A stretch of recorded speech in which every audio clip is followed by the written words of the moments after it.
Sinopse: Sarah Gallagher nunca sentiu que pertencesse de verdade à sua família de criação.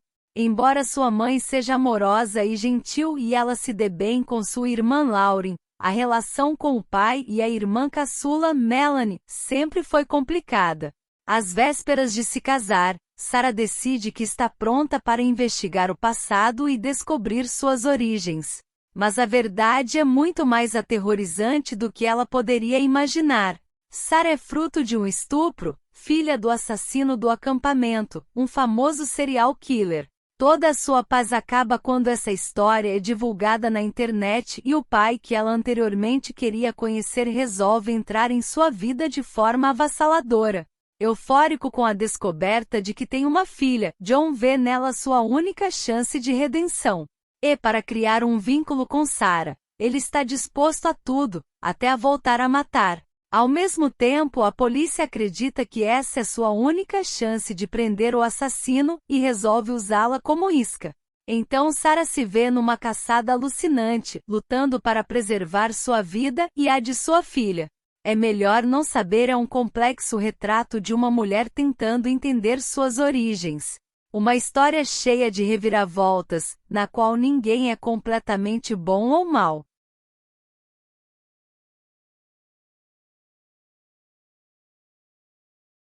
Capítulo 1. Achei que conseguiria lidar com isso, Nadine. Depois de todos aqueles anos com você, de todas as nossas conversas sobre a possibilidade de eu tentar encontrar minha mãe biológica, finalmente resolvi procurá-la. Dei esse passo. E você foi parte disso. Queria lhe mostrar a importância que você teve em minha vida, quanto cresci e estou equilibrada agora. Você sempre me disse, a chave é o equilíbrio.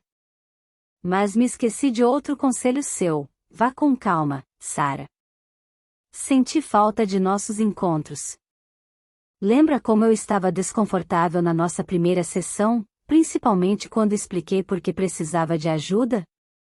Mas você foi franca e engraçada, muito diferente de como eu imaginava que uma psiquiatra seria. Este consultório era sempre tão bonito e alegre que, não importavam minhas preocupações, invariavelmente eu me sentia melhor só de entrar aqui. Alguns dias, sobretudo no começo, eu nem queria ir embora. Certa vez você me disse que a falta de notícias minhas era sinal de que as coisas estavam indo bem. Então, sempre que eu parava de vir, você sabia que tinha feito seu trabalho. E tinha mesmo. Os últimos anos foram os mais felizes da minha vida. Por isso achei que esse seria o momento certo, que poderia encarar tudo o que surgisse pela frente. Eu me sentia forte e segura. Nada traria de volta a crise nervosa que me fez vir aqui pela primeira vez. Então ela, minha mãe biológica, mentiu quando finalmente a pressionei a falar comigo. Mentiu sobre meu pai biológico. A sensação foi a mesma de quando eu estava grávida de Ellie e ela chutava minhas costelas, um súbito golpe interno que me deixava sem ar. Mas o que me desconcertou de verdade foi o medo que minha mãe biológica demonstrou. Ela teve medo de mim. Tenho certeza disso. Só não sei por quê. Tudo começou umas 6 semanas atrás, no final de dezembro, depois que li uma matéria na internet. Naquele domingo eu me levantei absurdamente cedo, e nenhuma possibilidade de um galo acordar quando você tem uma filha de 6 anos, e comecei a responder a alguns e-mails enquanto tomava minha primeira xícara de café. Agora os pedidos para restauração de móveis chegam de toda a ilha. Sentada diante do computador, eu pesquisava sobre uma escrivaninha da década de 1920 ao mesmo tempo que ria de Ellie, no térreo. Em vez de assistir aos desenhos na TV, minha filha brigava com Moose, nosso bulldog francês malhado, por molestar seu coelhinho de pelúcia. Foi quando um anúncio de Viagra surgiu na tela. Logo fechei a propaganda, clicando sem querer num link que me levou à página com o seguinte título: Adoção, o outro lado da história. Dei uma lida nos comentários da matéria publicada no site do jornal The Globe and Mail. Histórias de pais que havia anos tentavam encontrar seus filhos e de pais que não queriam ser encontrados. crianças adotadas que cresciam com a sensação de nunca terem sido bem-vindas, de não pertencerem ao lar adotivo. Algumas histórias dramáticas de rejeição. Outras alegres, de mães e filhas, irmãos e irmãs que enfim se reuniam e viviam felizes para sempre. Minha cabeça começou a latejar. O que aconteceria se eu encontrasse minha mãe? Será que sentiríamos uma afinidade imediata? Ou ela me rejeitaria? E se eu descobrisse que ela estava morta? E se tivesse irmãos que nunca souberam da minha existência? Só percebi que Evan tinha acordado quando ele beijou minha nuca e soltou uma espécie de gemido, um som que aprendemos como Ozzy e que usamos para indicar tudo, de estou irritado a você é incrível. Minimizei a tela e girei a cadeira. Eva ergueu as sobrancelhas e abriu um sorriso. Está conversando com seu namorado virtual de novo? Qual deles? Respondi, sorrindo de volta. Eva levou as mãos ao peito, desabou em sua cadeira giratória e suspirou. Espero que ele tenha muitas roupas. Comecei a rir. Eu sempre roubava as camisas de Eva, especialmente quando ele recebia turistas em sua pousada na floresta em Tofino, na costa oeste da ilha de Vancouver, a 3 horas de nossa casa em Nanaimo. Nessas ocasiões eu usava suas camisas direto e quase sempre as manchava, ao trabalhar em um novo móvel. Então quando ele chegava de viagem, me obrigava a lhe fazer todo tipo de favores em troca de seu perdão. Sinto dizer, querido, mas você é o único homem na minha vida. Ninguém mais aguentaria minha loucura, falei, colocando os pés em seu colo. Evan parecia um universitário, com os cabelos negros espetados e o traje habitual, calça cargo e camisa polo. Por isso, na pousada, muitas pessoas pensam que ele é apenas um funcionário, e não o dono. Ah, estou certo de que em algum lugar há um médico com uma camisa de força que acharia bonitinha, rebateu ele, sorrindo.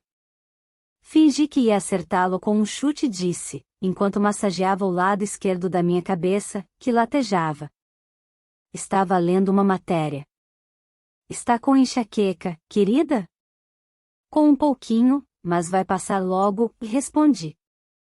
Ao perceber o olhar desconfiado de meu marido, emendei, tudo bem, admito que me esqueci de tomar o remédio ontem. Após experimentar vários medicamentos durante anos, eu finalmente vinha conseguindo controlar minha enxaqueca com beta-bloqueadores. O segredo era não me esquecer de tomá-los.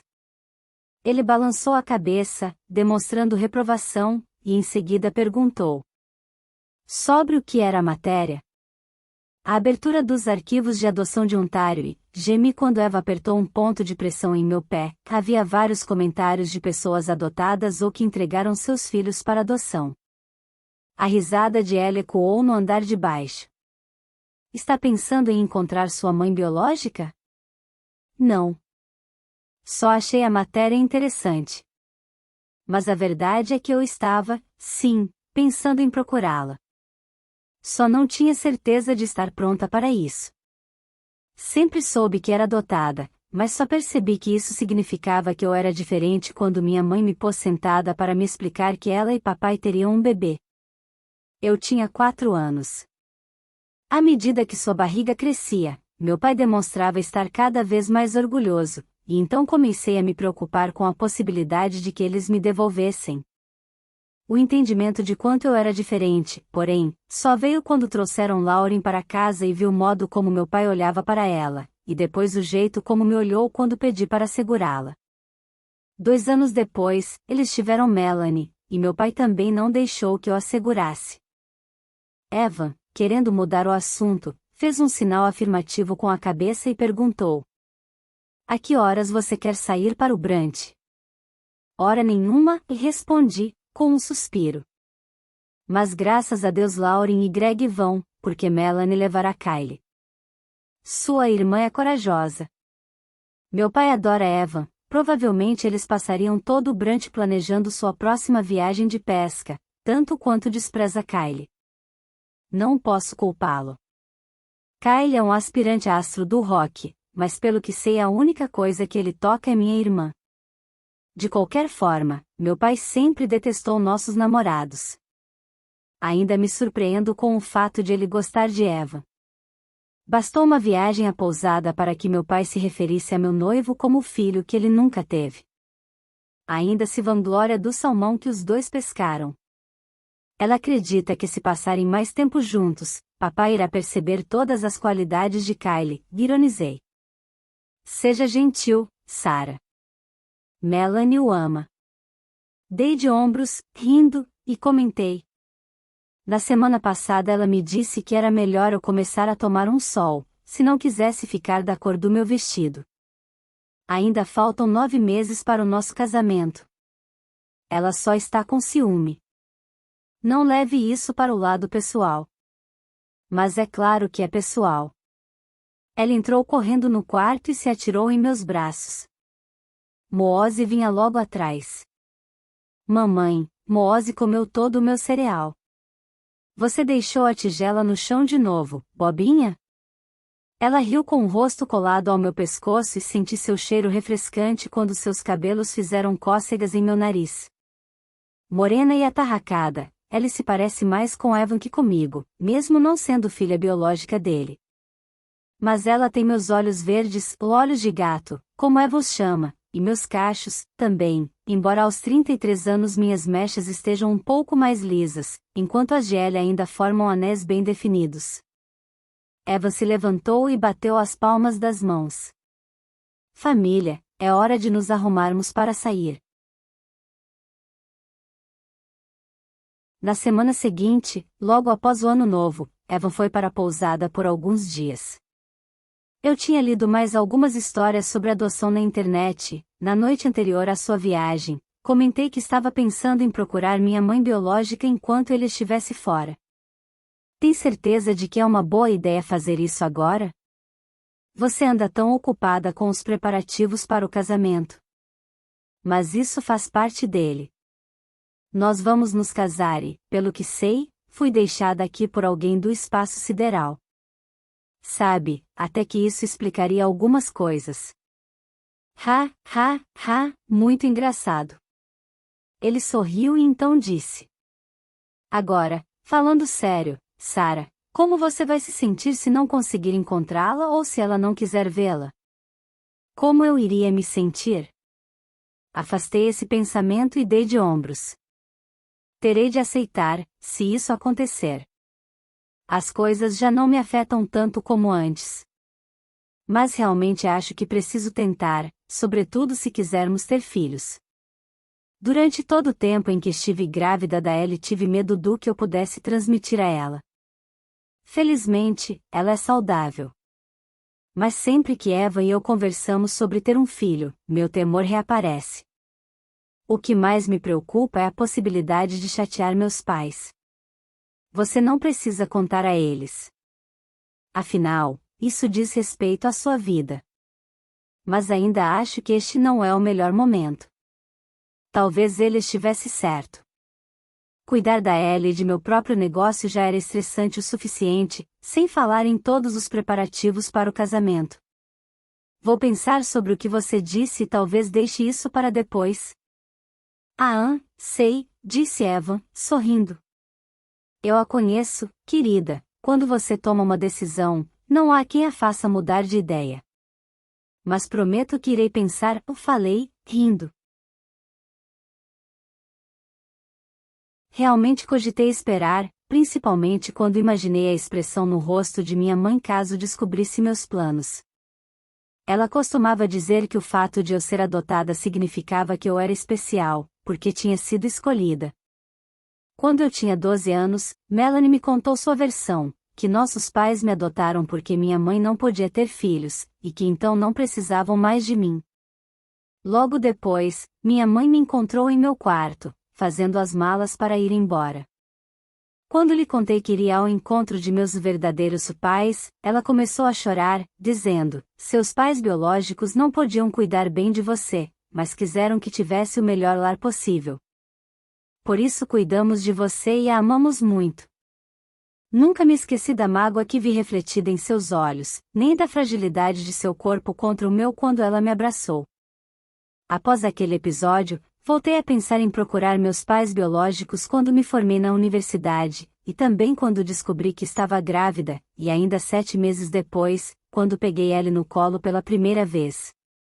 Mas, naquelas 3 ocasiões, eu me coloquei no lugar de minha mãe e imaginei como me sentiria se fosse comigo. Se eu tivesse uma filha que quisesse procurar a mãe biológica, como eu ficaria magoada e assustada, então nunca levei a ideia adiante. Talvez também não houvesse levado desta vez, se meu pai não tivesse telefonado e convidado Evan para pescar. Sinto muito, pai, ele viajou ontem. Por que não leva o Greg? Greg fala demais. Eu me senti mal pelo marido de Lauren. Para meu pai, enquanto Kylie era desprezível, Greg não tinha nenhuma utilidade. Eu já ouvira dar as costas em meio a uma conversa e deixar meu cunhado falando sozinho. Vão ficar em casa? Vou pegar ele na escola e pensei em passar aí para uma visita. É melhor fazer isso outro dia, sua mãe está tentando descansar. A doença de Croy está incomodando de novo? Ela só está cansada. Ela só está cansada. Está certo, então.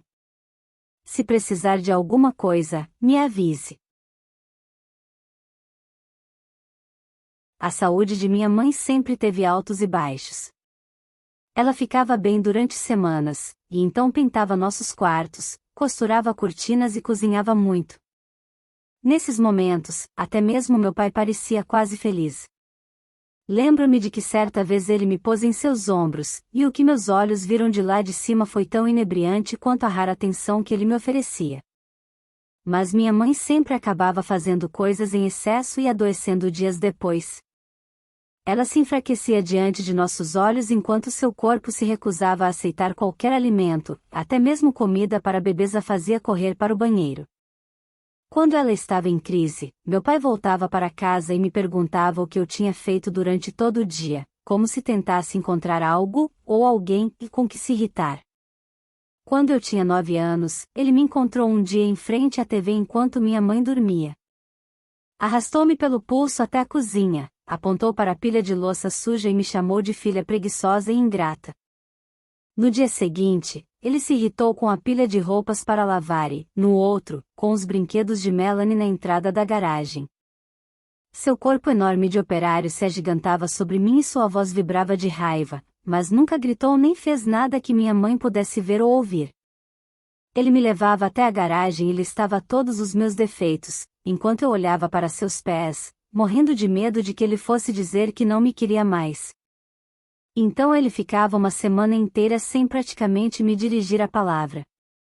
Comecei a realizar as tarefas domésticas antes mesmo que minha mãe tivesse chance de fazê-las.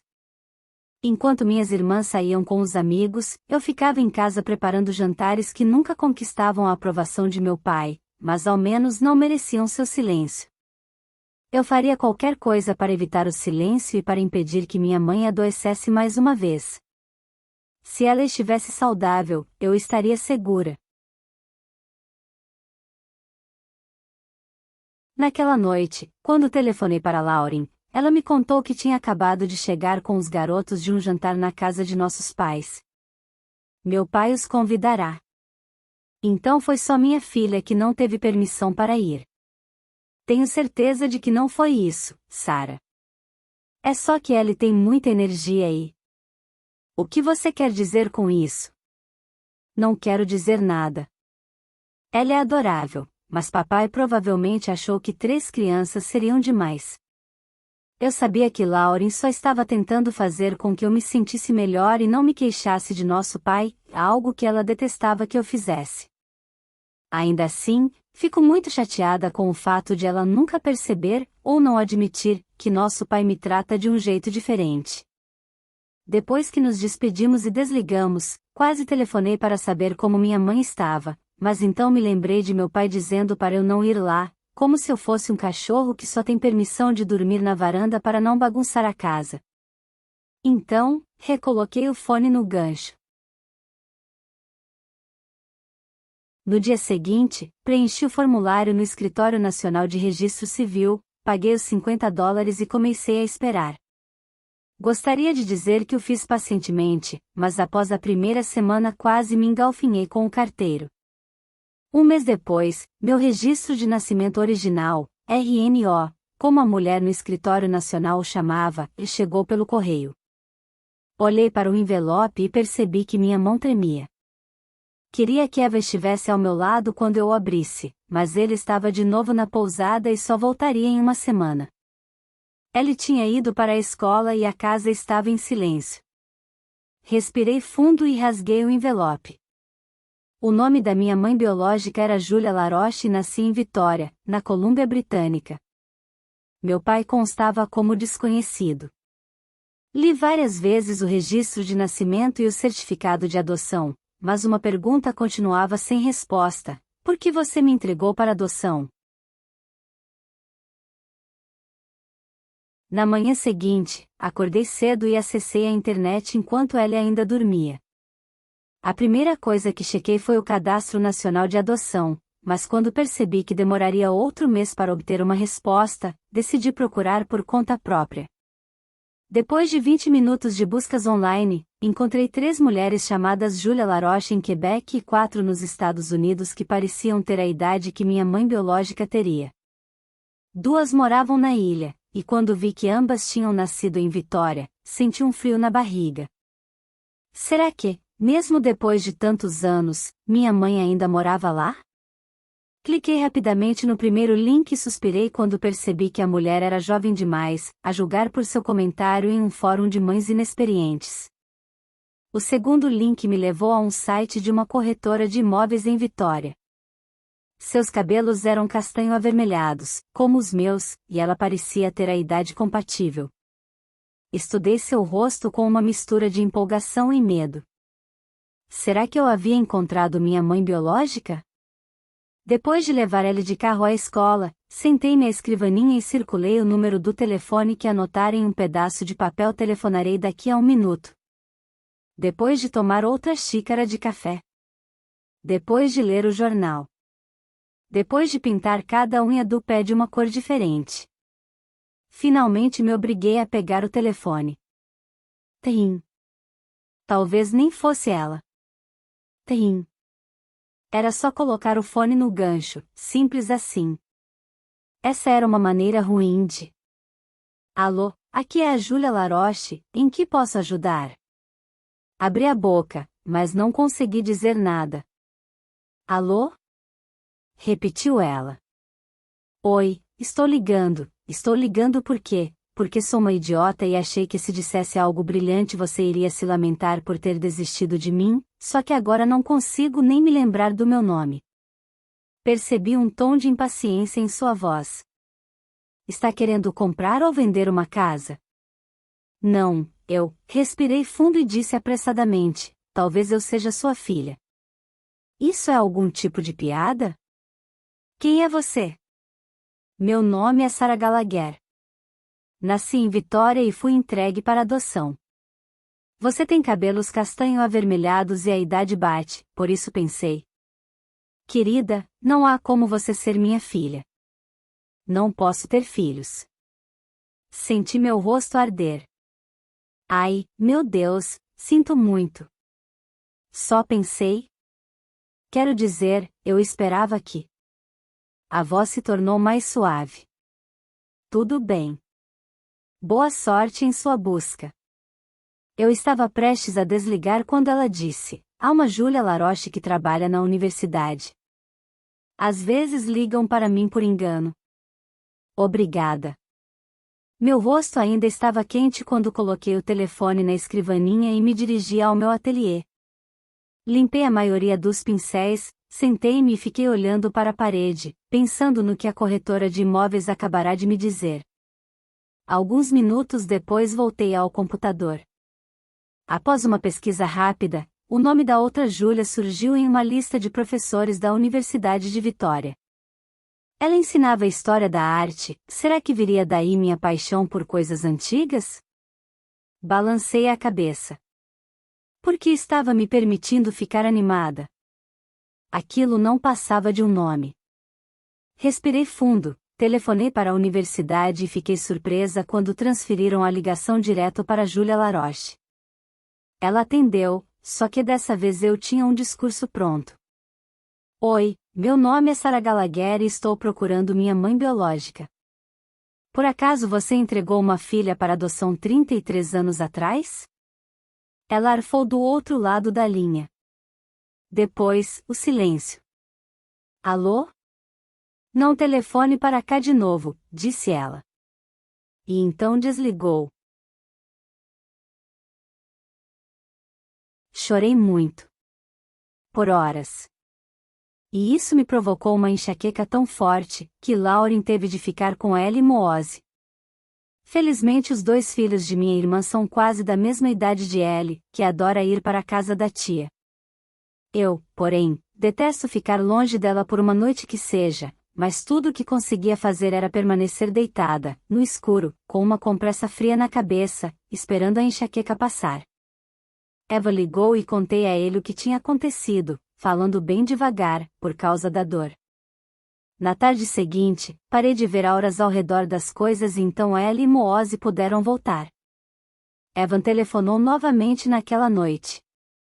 Está se sentindo melhor, querida? A dor passou. Foi muita burrice minha esquecer o remédio outra vez. Agora estou aqui no escritório e quero telefonar para alguns fotógrafos ainda nesta semana e... Sarah, você não precisa fazer tudo agora, com tanta pressa. Deixe os fotógrafos para quando eu voltar. Não, está tudo bem, eu cuido disso. Eu admirava a personalidade calma de Eva, mas nesses 2 anos que passamos juntos aprendi que o podemos deixar isso para depois geralmente significa que eu teria de correr como uma louca para resolver as coisas no último minuto. Decidi mudar de assunto. Estava pensando no que aconteceu com minha mãe biológica. Sei. Pensei em escrever uma carta para ela. Não sei o endereço, mas posso deixar a correspondência na universidade. Sarah, começou Eva após alguns segundos de silêncio. Não sei se é uma boa ideia. Se ela não quiser me conhecer, não tem problema, mas acho que o mínimo que poderia fazer é me dar meu histórico médico. E quanto a Ellie? Você não acha que ela tem o direito de saber? Podemos ter tendência a problemas de saúde como hipertensão, diabetes ou câncer. Querida. A voz de Eva estava serena, mas firme. Fique calma. Por que está deixando sua mãe aborrecê-la desse jeito? Não sou como você, sabia? Não consigo simplesmente ignorar as coisas. Ouça, sua estressadinha, eu estou do seu lado, sabia disso? Fiquei em silêncio, com os olhos fechados, tentando respirar e me lembrando de que não era com Evan que eu estava zangada. Sarah, faça o que tiver de fazer. Sabe que eu a apoiarei em tudo. Mas acho que deveria esquecer esse assunto. No dia seguinte, enquanto fazia a viagem de 1h30 até o sul da ilha, eu já me sentia mais tranquila e confiante em que estava agindo da maneira certa. As cidades e os vales charmosos, as plantações, a vista do mar e as cadeias de montanhas ao longo da Island Highway sempre me deixam mais calma. Quando me aproximei de Vitória e atravessei a floresta intocada do Parque Goldstream, lembrei-me do dia em que papai nos levou ali para ver a desova dos salmões no rio. Lauren ficou horrorizada com as gaivotas se banqueteando nos peixes mortos e eu detestei sentir o cheiro de morte no ar, que se entranhava em nossas roupas e narinas. Detestei mais ainda o modo como papai explicou tudo às minhas irmãs, mas ignorou minhas perguntas, e isto é, me ignorou. Eva e eu já conversamos sobre um dia abrirmos um segundo ponto de observação de baleias em Vitória. Ela adora o museu e os artistas de rua no Porto, e eu sou apaixonada pelos prédios antigos. Mas Nanaimo por enquanto é o lugar certo para nós. Embora seja a segunda maior cidade da ilha, ainda preserva uma atmosfera de cidade pequena. É possível caminhar no calçadão do porto, fazer compras no centro antigo e subir uma montanha com uma vista maravilhosa das ilhas do Golfo, tudo no mesmo dia. Quando queremos mudar de ares, pegamos a balsa para o continente ou dirigimos até Vitória para fazer compras. Mas se nesta viagem as coisas não dessem certo em Vitória, o caminho de volta para casa seria longo. Meu plano era deixar a carta pedindo informações no escritório de Júlia. Mas quando a mulher da recepção me disse que a professora Laroche estava dando aula no prédio vizinho, tive de ir ver como ela era. Afinal, Júlia nem mesmo sabia que eu estava lá. Depois eu deixaria a carta na recepção. Abri lentamente a porta da sala e me esgueirei para dentro com o rosto virado para a plateia. Encontrei um lugar em uma das últimas fileiras, sentei-me encolhida, sentindo-me uma perseguidora, e olhei para minha mãe. Como vocês podem ver, a arquitetura do mundo islâmico variava. Em meus devaneios ela era uma versão mais velha de mim, mas enquanto meus cabelos são castanho-avermelhados e ondulam displicentemente sobre minhas costas, os dela eram pretos, lisos e cortados na altura dos ombros.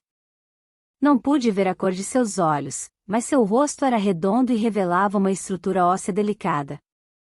Tenho maçãs do rosto proeminentes e traços nórdicos. O vestido transpassado preto de Júlia delineava um corpo ligeiramente infantil. Meu porte é atlético. Ela provavelmente mide a pouco mais de 1,50 metros e eu tenho quase 1,80 metros.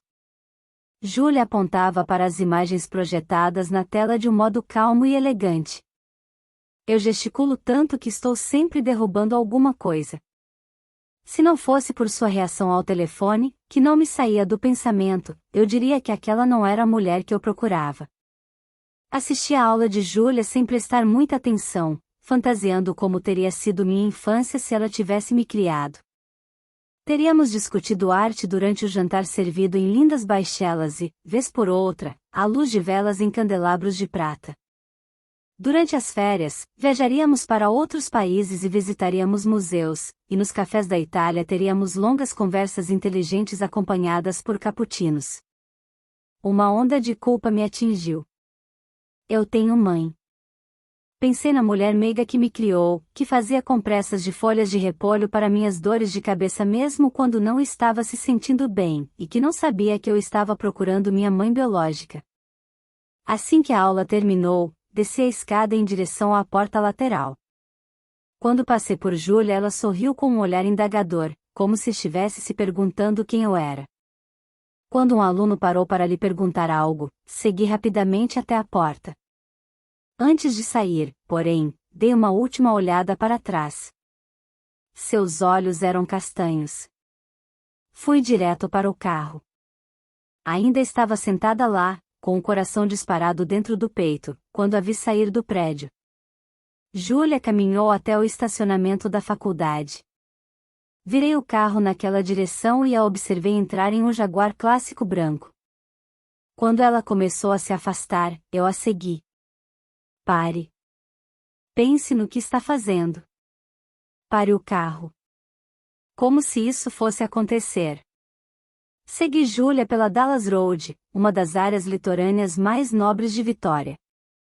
Uns 10 minutos depois ela virou em uma entrada de garagem circular de uma grande casa no estilo Tudor à beira-mar. Parei o carro e peguei um mapa. Júlia estacionou em frente a uma escadaria de mármore, caminhou em direção à lateral da casa e desapareceu por uma porta. Ela não havia batido. Pelo visto, morava ali. O que eu deveria fazer? Ir embora e me esquecer de tudo? Deixar a carta na caixa de correio junto à entrada da garagem e correr o risco de que outra pessoa a encontrasse?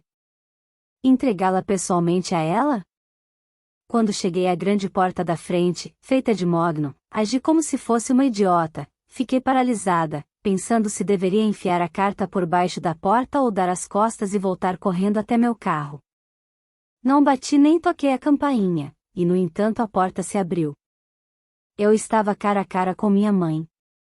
E ela não parecia feliz em me ver. Pois não? Meu rosto ardia. Oi, eu assisti à sua aula. Seus olhos se estreitaram, observando o envelope em minha mão. Escrevi uma carta para você. Minha voz parecia ofegante. queria lhe perguntar algumas coisas. Nós nos falamos há uns dias, Júlia me olhou fixamente. Sou sua filha. Ela arregalou os olhos ao dizer. Você precisa ir embora. Em seguida, tentou fechar a porta, mas coloquei o pé na frente para impedi-la. Espere. Não quero aborrecê-la. Só gostaria de fazer algumas perguntas, coisas que minha filha precisa saber. Tirei uma foto de dentro da carteira. Ela se chama Ellie. Tem 6 anos. Júlia não olhou para a foto. Quando falou, sua voz soou tensa e estridente. Este não é um bom momento. Não posso. Simplesmente não posso. 5 minutos. É só disso que eu preciso, e depois a deixarei em paz. Ela olhou por cima do ombro para o telefone que havia sobre uma mesa no saguão de entrada. Por favor, prometo que nunca mais virei aqui. Júlia me levou para uma sala próxima, na qual havia uma escrivaninha de mogno e estantes de livros que iam do chão ao teto.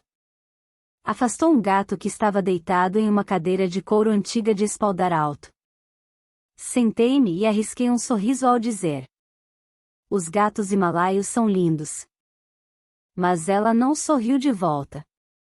Ficou sentada na beirada de sua cadeira, com as mãos cruzadas no colo, tão apertadas que os nós dos dedos estavam brancos. Esta cadeira é maravilhosa, continuei. Trabalho restaurando móveis, mas este está perfeito.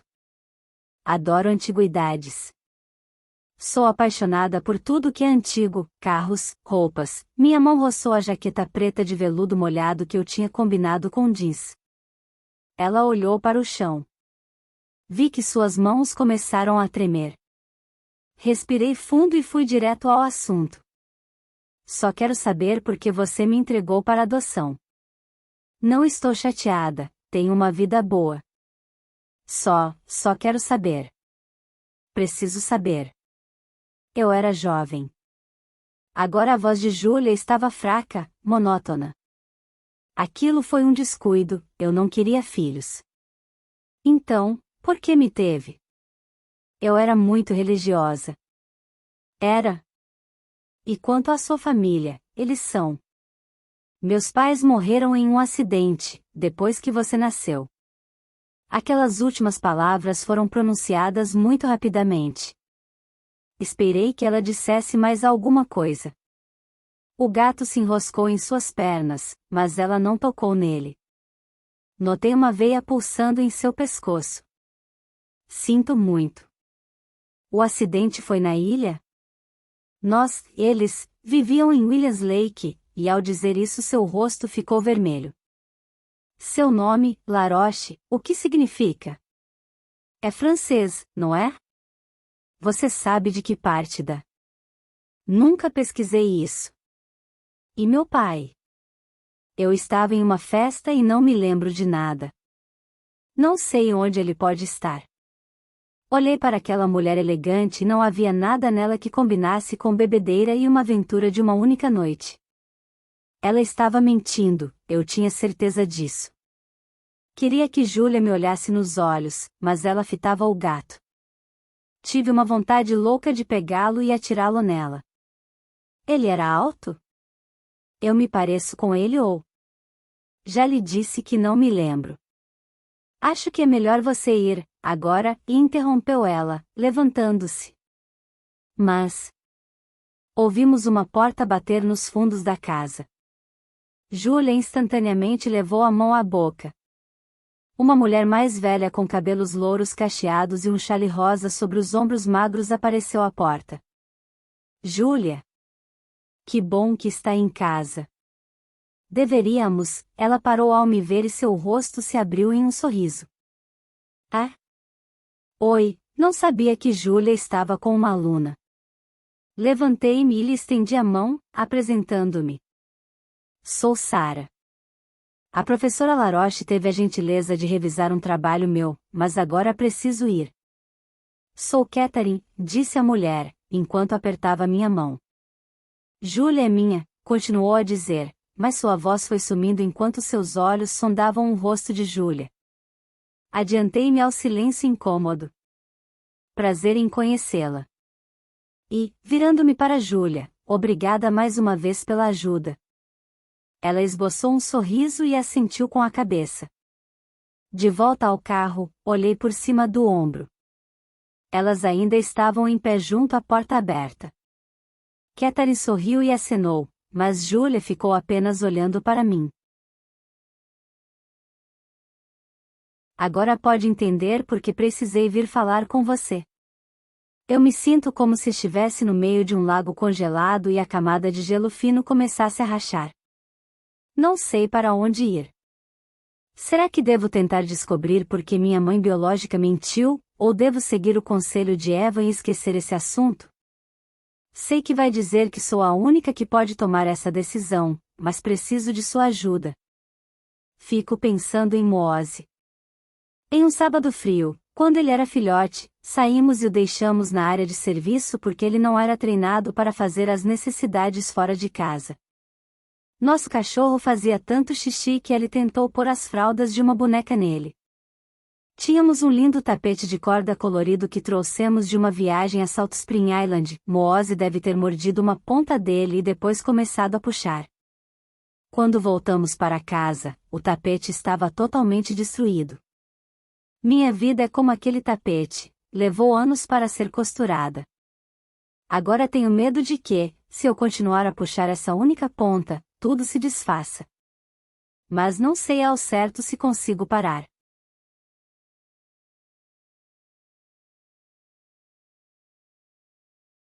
Capítulo 2. Pensei em tudo o que você me disse, que eu não tinha de decidir imediatamente, que precisava ter certeza de minhas expectativas quanto ao meu passado e dos motivos de eu querer saber mais sobre ele. Até escrevi uma tabela dos prós e dos contras, como costumávamos fazer juntas. Dessa vez organizei tudo em pequenas colunas. No entanto, continuei sem resposta, por isso fui para o ateliê, fiquei ouvindo Sarah McLachlan e chorei todas as mágoas enquanto atacava o armário de carvalho em que estava trabalhando.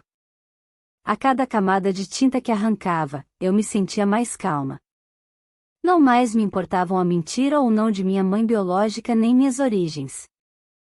Só a minha vida de agora era digna de consideração. Eu tinha telefonado para Evan logo depois do encontro com Julia Laroche. Por isso, quando voltou para casa naquele fim de semana, ele me trouxe chocolates e vinho tinto, uma surpresa antecipada pelo Dia dos Namorados, e aquele homem não tem nada de bobo. Porém, a atitude mais inteligente de sua parte foi ele não ter dado nenhum sermão. Evan só me deu um abraço e deixou que eu esbravejasse até perder a energia. E realmente a perdi. Então veio a depressão.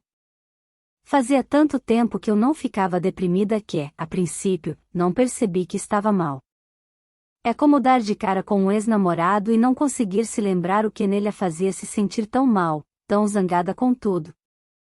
Somente algumas semanas depois comecei a voltar ao normal. Eu deveria ter parado por aí.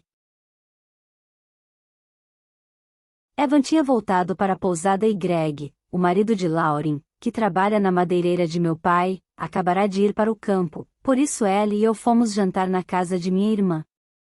Eu me saio bem na cozinha quando não estou obcecada por algum projeto, mas o rosbife e o pudim Yorkshire de Lauren humilham meus refogados. Enquanto os dois filhos de Lauren, louros e com grandes olhos azuis, como ela, corriam atrás de Ellie e de Moose no quintal, nós duas fomos comer a sobremesa e tomar nosso café na sala. Eu me sentia feliz pelo inverno brando que estava fazendo, embora nunca fosse realmente frio na ilha. De qualquer forma, minha irmã e eu aproveitamos para nos enroscar diante da lareira e pôr em dia as últimas fofocas sobre as crianças. Os dois meninos de Lauren estão sempre quebrando alguma coisa, enquanto minha filha tem problemas na escola por não parar de dar ordens aos outros ou por falar quando não deveria. Toda vez que eu reclamo, Evan ri e diz apenas: gostaria de saber a quem ela puxou. Quando eliminamos o último traço de chocolate de nossos pratos, Lauren perguntou: como estão indo os preparativos para o casamento? Nem me pergunte. Minha lista de coisas a fazer está enorme. Lauryn riu, jogando a cabeça para trás e revelando uma cicatriz no queixo, resultado de uma queda de bicicleta muitos anos atrás. É claro que levei a maior bronca de meu pai por não ter tomado conta dela direito, mas nada consegue estragar a beleza natural de minha irmã. Ela raramente usa maquiagem, e, tendo o rosto em formato de coração, a pele de um tom dourado como mel e o nariz levemente sardento, nem seria necessário mesmo. E Lauryn é uma daquelas raras pessoas que de fato são tão agradáveis quanto aparentam ser, o tipo que se lembra da marca de seu shampoo favorito e guarda um cupom de desconto para você. Eu lhe disse que casamentos dão mais trabalho do que supomos. E você achou que seria muito fácil, hein? Observou Lauryn. Vejam só, quem diz isso é uma mulher que não se estressou nem um pouquinho com o próprio casamento. Eu tinha 20 anos, explicou Lauryn, dando de ombros. Estava feliz pelo simples fato de me casar. O quintal da casa de nossos pais era tudo de que precisávamos. Mas na pousada será a coisa mais linda do mundo. Sim, também acho. Mas preciso lhe contar uma coisa. Você está com medo? Perguntou minha irmã, que me olhou de relance. O quê? É claro que não. Graças a Deus. Eva é muito bom para você, e disse Lauryn, suspirando. Por que todos dizem isso? Porque é verdade, respondeu Lauryn, abrindo um sorriso. Minha irmã tinha razão. Conheci Eva em uma oficina, enquanto esperávamos que nossos carros ficassem prontos. O dele estava lá para uma regulagem, enquanto o meu dava os últimos suspiros. Eu estava preocupada com a possibilidade de não conseguirem consertá-lo e não tinha a menor ideia de como faria para pegar ele na escola, mas Eva me garantiu que tudo daria certo. Ainda me lembro da maneira como pôs o suporte de papelão embaixo do copo de café quente antes de entregá-lo a mim. Seus movimentos eram serenos e firmes. Eu me senti calma perto daquele homem. Então, o que você queria me contar? Perguntou Lauryn, despertando-me de minhas recordações. Você se lembra de quando eu falava em encontrar minha família biológica? É claro que sim, você ficou obcecada por isso quando éramos crianças. Lembra aquele verão em que você cismou que era uma princesa indiana e tentou construir uma canoa no quintal? Ela começou a rir e depois olhou para meu rosto e perguntou, espere aí. Você foi mesmo procurá-la? Encontrei minha mãe biológica algumas semanas atrás. Uau! Isso é incrível! A expressão de Lauryn mudou de surpresa para confusa e depois para magoada. Por que não me contou antes? Aquela era uma boa pergunta, a que eu não sabia responder. Minha irmã se casou com um namorado da escola e ainda mantinha as amizades que fizera na infância. Ela não podia ter nem a mínima noção do que era ser rejeitada, de como era sentir solidão. Talvez esse tivesse sido um dos motivos. Mas o outro sem dúvida fora seu marido, era impossível conversar quando Greg estava por perto. Eu precisava digerir tudo o que aconteceu primeiro, e expliquei. As coisas não correram muito bem. Não. O que aconteceu? Ela mora na ilha? Contei a Lauryn toda a confusão. Deve ter sido horrível. Você está bem? Perguntou minha irmã ao final, fazendo uma careta. Estou decepcionada. Principalmente porque ela não me contou nada sobre meu pai biológico, e essa era a minha única chance de encontrá-lo. Quando eu era criança, sempre sonhava que meu pai verdadeiro me levaria para sua mansão, onde me apresentaria a todos como a filha que ele tinha perdido havia muito tempo, enquanto mantinha a mão carinhosamente nas minhas costas.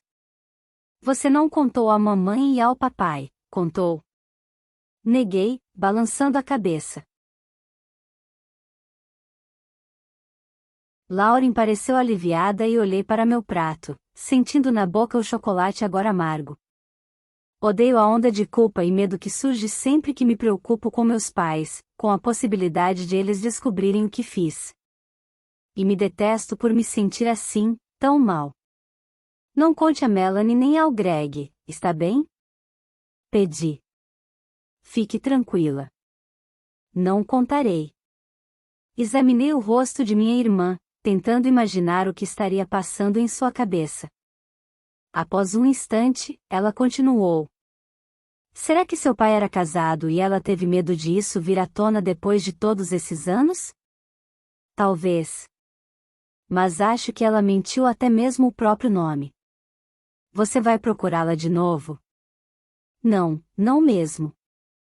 Com certeza ela poria a polícia atrás de mim. Vou esquecer o que aconteceu, só isso. Provavelmente será melhor assim. Lauren mais uma vez pareceu estar aliviada. Desejei lhe perguntar para quem ela achava que seria melhor que a situação ficasse como estava, mas ela já recolhia nossos pratos e seguia para a cozinha, deixando-me ali, sozinha e sentindo frio mesmo diante da lareira.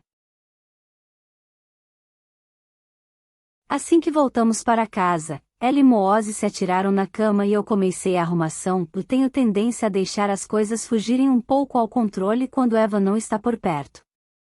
Depois de finalizar as tarefas domésticas, não estava com vontade de ir para o ateliê, como geralmente faço quando estou energizada por café e chocolate, então liguei o computador. Planejava ler meus e-mails, mas me lembrei das palavras de Júlia. Meus pais morreram em um acidente. Será que Júlia me dissera algo que fosse verdadeiro? Talvez eu pudesse encontrar na internet ao menos os nomes dos pais dela. Primeiro digitei no Google acidentes de carro, Williams Lake, Colômbia Britânica. Apareceram alguns resultados, mas um único episódio em que havia referência à morte de um casal, e era recente. O nome também era outro. Expandi minha busca para todo o Canadá, mas não consegui encontrar nenhuma vítima de acidente que tivesse o sobrenome de minha mãe biológica. Se eles morreram havia muitos anos, provavelmente a matéria não estaria na internet. Mas ainda não queria desistir, digitei Laroche. Surgiram poucos resultados, algumas menções ao sobrenome aqui e ali, mas, além da página da universidade que eu já havia acessado, nada relacionado com Júlia. Antes de dar a noite por encerrada, decidi pesquisar pelo nome da cidade, Williams Lake. Não a conhecia, mas sabia que ficava no centro de Caribou, no interior da Colômbia Britânica. Júlia não parecia uma garota de cidade pequena e por isso me perguntei se ela não teria fugido de lá logo após ter se formado. Olhei para a tela. Queria saber mais sobre essa mulher, mas como isso seria possível? Eu não tinha contatos na universidade nem em órgãos públicos, e Evan tampouco. Precisava de alguém que tivesse conexões. Quando busquei no Google detetives particulares em Nanaimo, fiquei surpresa ao encontrar a relação de alguns escritórios. Visitei seus sites, tornando-me mais confiante ao perceber que os profissionais geralmente eram policiais aposentados. Mais tarde, quando Evan telefonou, falei-lhe sobre minha ideia. Quanto cobram? Perguntou ele. Ainda não sei. Vou dar alguns telefonemas amanhã. Isso me parece uma atitude bastante extremada, Sarah. Afinal, você nem tem certeza de que ela mentiu. Ela estava escondendo algo, isso é certo. E essa situação está me deixando louca. E se for algo que você não iria querer saber? Ela pode ter um bom motivo para não lhe contar. Prefiro lidar com isso a ter de passar o resto da vida com essa dúvida. E é bem possível que um detetive particular encontre meu pai biológico. E se ele nem souber que eu existo? Se você acha que precisa fazer isso, vá em frente. Mas se informe antes. Não contrate ninguém por um anúncio na internet. Pode deixar. Tomarei cuidado. No dia seguinte, telefonei para o detetive particular que tinha o site mais bonito, mas assim que ele me disse quanto cobrava, entendi como pagará por ele. 2 números levaram direto a uma secretária eletrônica. O quarto, de um escritório chamado TBD Investigações, tinha um site simples, mas a esposa do detetive foi simpática ao telefone e me disse que Tom retornaria minha ligação. E isso aconteceu mesmo, 1 hora depois. Quando lhe perguntei sobre sua formação, ele me disse que era policial aposentado e que fazia esse tipo de trabalho para custear a prática do golfe e para não ter a mulher constantemente no seu pé. Gostei dele. Tom me disse quanto cobrava por hora, pediu um adiantamento de $500 e concordamos em nos encontrar naquela mesma tarde. Parei meu carro ao lado do sedã de Tom no estacionamento, e embora a cena toda parecesse um clichê, comecei a me sentir mais à vontade depois de conversarmos por alguns minutos e de ele explicar que tudo o que viesse a descobrir seria confidencial. Preenchi os formulários que ele me entregou e fui embora sentindo-me dominada por emoções confusas, ao mesmo tempo que me sentia culpada por invadir a privacidade de Julia e revelar seu endereço, alimentava a esperança de encontrar meu pai verdadeiro, ainda que tivesse medo de ele também não querer se encontrar comigo. Tom me dissera que talvez demorasse um pouco a me dar notícias, mas alguns dias depois, enquanto eu lavava a louça do jantar, recebi sua ligação. Tenho a informação que está procurando. A entoação de avó amigável se fora, substituída pela de policial compenetrado. Será que vou querer saber? Perguntei, rindo. Mas o detetive continuou sério. Você estava certa. Julia LaRoche não é o nome verdadeiro dela. É Karen Christianson. Isso é interessante. E por que será que ela mudou de nome? Esse nome não lhe diz nada? Deveria? Karen Christianson foi a única vítima que sobreviveu ao assassino do acampamento. Prendi a respiração. Eu já tinha lido algo sobre ele, sempre me interessei por assassinos em série e seus crimes. Evan diz que sou mórbida, mas quando os canais de televisão apresentam um caso famoso de assassinato, fico grudada na tela. Todos eles tinham nomes assustadores, como assassino do Zodíaco, vampiro estuprador, assassino de Green River. Mas a verdade é que eu não conseguia me lembrar de muita coisa sobre o assassino do acampamento, a não ser do fato de que ele tinha matado várias pessoas no interior da Colômbia Britânica. Tom continuava falando. Eu quis ter certeza, por isso dirigi até Vitória e tirei algumas fotos de Julia na universidade e depois as comparei com as fotos de Karen Christianson que consegui na internet. Parece ser a mesma mulher. Meu Deus, não admira que tenha mudado de nome. Então ela deve ter conhecido meu pai depois que se mudou para a ilha. Há quanto tempo foi o ataque? Há 35 anos, e respondeu Tom. Ela se mudou para a ilha alguns meses depois e mudou de nome. Algo frio e tenebroso se contorcia em meu estômago. Em que mês ela foi atacada? Julho. Minha mente começou a fazer contas. Farei 34 anos em abril. Você acha que... Tom ficou em silêncio. Dei um passo para trás e desabei em uma cadeira, tentando entender o que ele tinha acabado de dizer. Mas meus pensamentos estavam embaralhados, como pedaços que eu não conseguia juntar. Então me lembrei do rosto pálido e das mãos trêmulas de Julia. O assassino do acampamento é meu pai. Você tem certeza? Desejei que o detetive me corrigisse, que me dissesse que eu tinha ouvido mal, cometido um erro, qualquer coisa. Karen é a única pessoa que pode confirmar isso, mas as datas coincidem. Ele parou, esperando que eu dissesse algo, mas eu estava olhando para o calendário na porta da geladeira.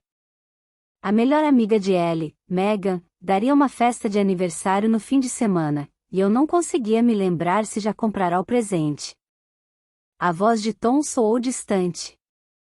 Se você tiver mais perguntas, tem meu telefone.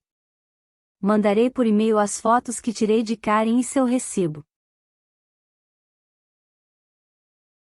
Fiquei sentada na cozinha por alguns minutos, ainda olhando para o calendário. Ouvi uma porta de armário bater no andar de cima e me lembrei de que ela estava no banho. Teria de lidar com esse problema mais tarde. Forcei-me a me levantar.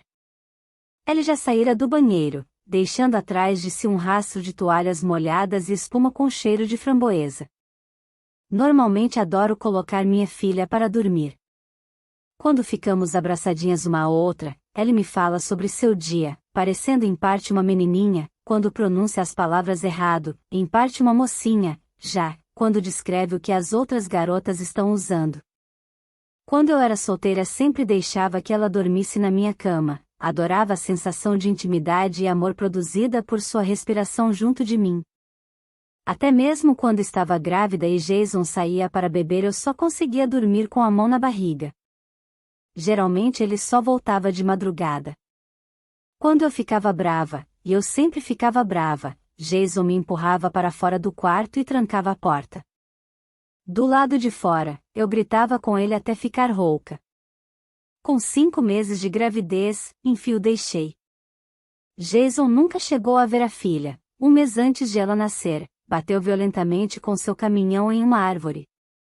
Mantive contato com os pais de Jason, que foram ótimos para ele. Contavam histórias sobre o filho, sempre deixando a realidade do que tinha acontecido com ele para quando a neta fosse mais velha. Às vezes ela dorme na casa dos avós.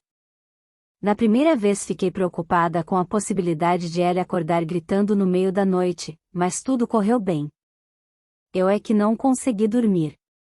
Foi assim também no seu primeiro dia de aula, ela ficou tranquila, mas eu senti saudade a cada minuto, e também senti falta do barulho que ela fazia e de suas risadinhas pela casa. Agora, anseio por saber tudo o que ela faz quando não está em casa, quero ter conhecimento de como minha filha se sentiu em cada momento. Aconteceu alguma coisa engraçada hoje? O que aprendeu de legal na escola? Mas hoje eu não conseguia tirar da cabeça as palavras de Tom, as datas coincidem. Aquilo não parecia real, não podia ser. Depois que ela adormeceu, beijei sua testa morna e a deixei na companhia de Moose. No escritório, liguei o computador e digitei assassino do acampamento no Google. O primeiro link que apareceu era de um site dedicado às suas vítimas. Enquanto soava uma música melancólica, eram exibidas fotos de todas as pessoas assassinadas, com os respectivos nomes e datas da morte logo abaixo. A partir do início da década de 1970, a maioria dos ataques tinha ocorrido com alguns anos de intervalo entre si, mas houve vezes em que ele atacou 2 verões seguidos e depois passou anos sem agir. Cliquei em outro link, que me levou a um mapa no qual pequenas cruzes indicavam cada local de ação do assassino do acampamento. Ele andou por todo o interior e o norte da Colômbia Britânica e nunca matou 2 vezes em um mesmo parque. Se as garotas estivessem acampando com os pais ou o namorado, ele os matava primeiro.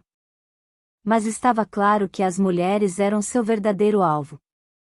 Contei 15 delas, todas sorridentes e parecendo muito saudáveis. No total, acreditava-se que ele era responsável por ao menos 30 mortes, um dos piores assassinos em série da história do Canadá. O site também mencionava a única mulher que havia escapado, sua terceira vítima, Karen Christianson. A foto tinha saído granulada e a mulher não estava olhando para a câmera. Voltei para a página de busca do Google e digitei Karen Christianson. Dessa vez a pesquisa encontrou várias matérias. 35 anos atrás, nas férias de verão, Karen e os pais estavam acampando no Parque Tversmuir, na região centro-oeste da Colômbia Britânica. O casal, que estava na barraca, dormindo, foi baleado na cabeça, mas o assassino caçou Karen pelo parque durante horas, até que a encontrou e a estuprou. Antes que ele a matasse, Karen conseguiu acertá-lo na cabeça com uma pedra e fugiu. Ela estava perdida na floresta havia 2 dias quando apareceu cambaleando na estrada próxima à montanha e acenou para um trailer que passava. Na maioria das imagens, Karen estava escondendo o rosto, mas um jornalista esperto encontrou sua foto no anuário do último ano do ensino médio, tirada meses antes daquele verão fatídico.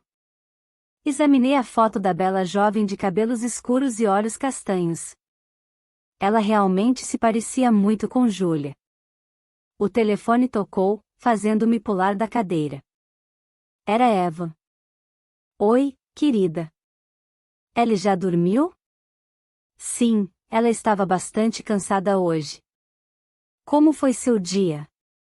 Alguma notícia do detetive particular? Costumo contar tudo a Evan, o bom, o mau e o feio, é assim que ele entra pela porta de casa ou atende ao telefone, mas dessa vez as palavras ficaram presas em minha garganta.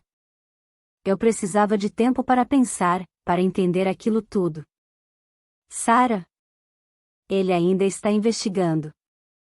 Naquela noite, na cama, fiquei olhando para o teto, buscando apagar aquele horror da memória, tentando não pensar na imagem de Julia escondendo-se das câmeras e de mim. Horas depois acordei de um pesadelo, e minha nuca estava ensopada de suor. Parecia que eu estava de ressaca, sentia a boca seca.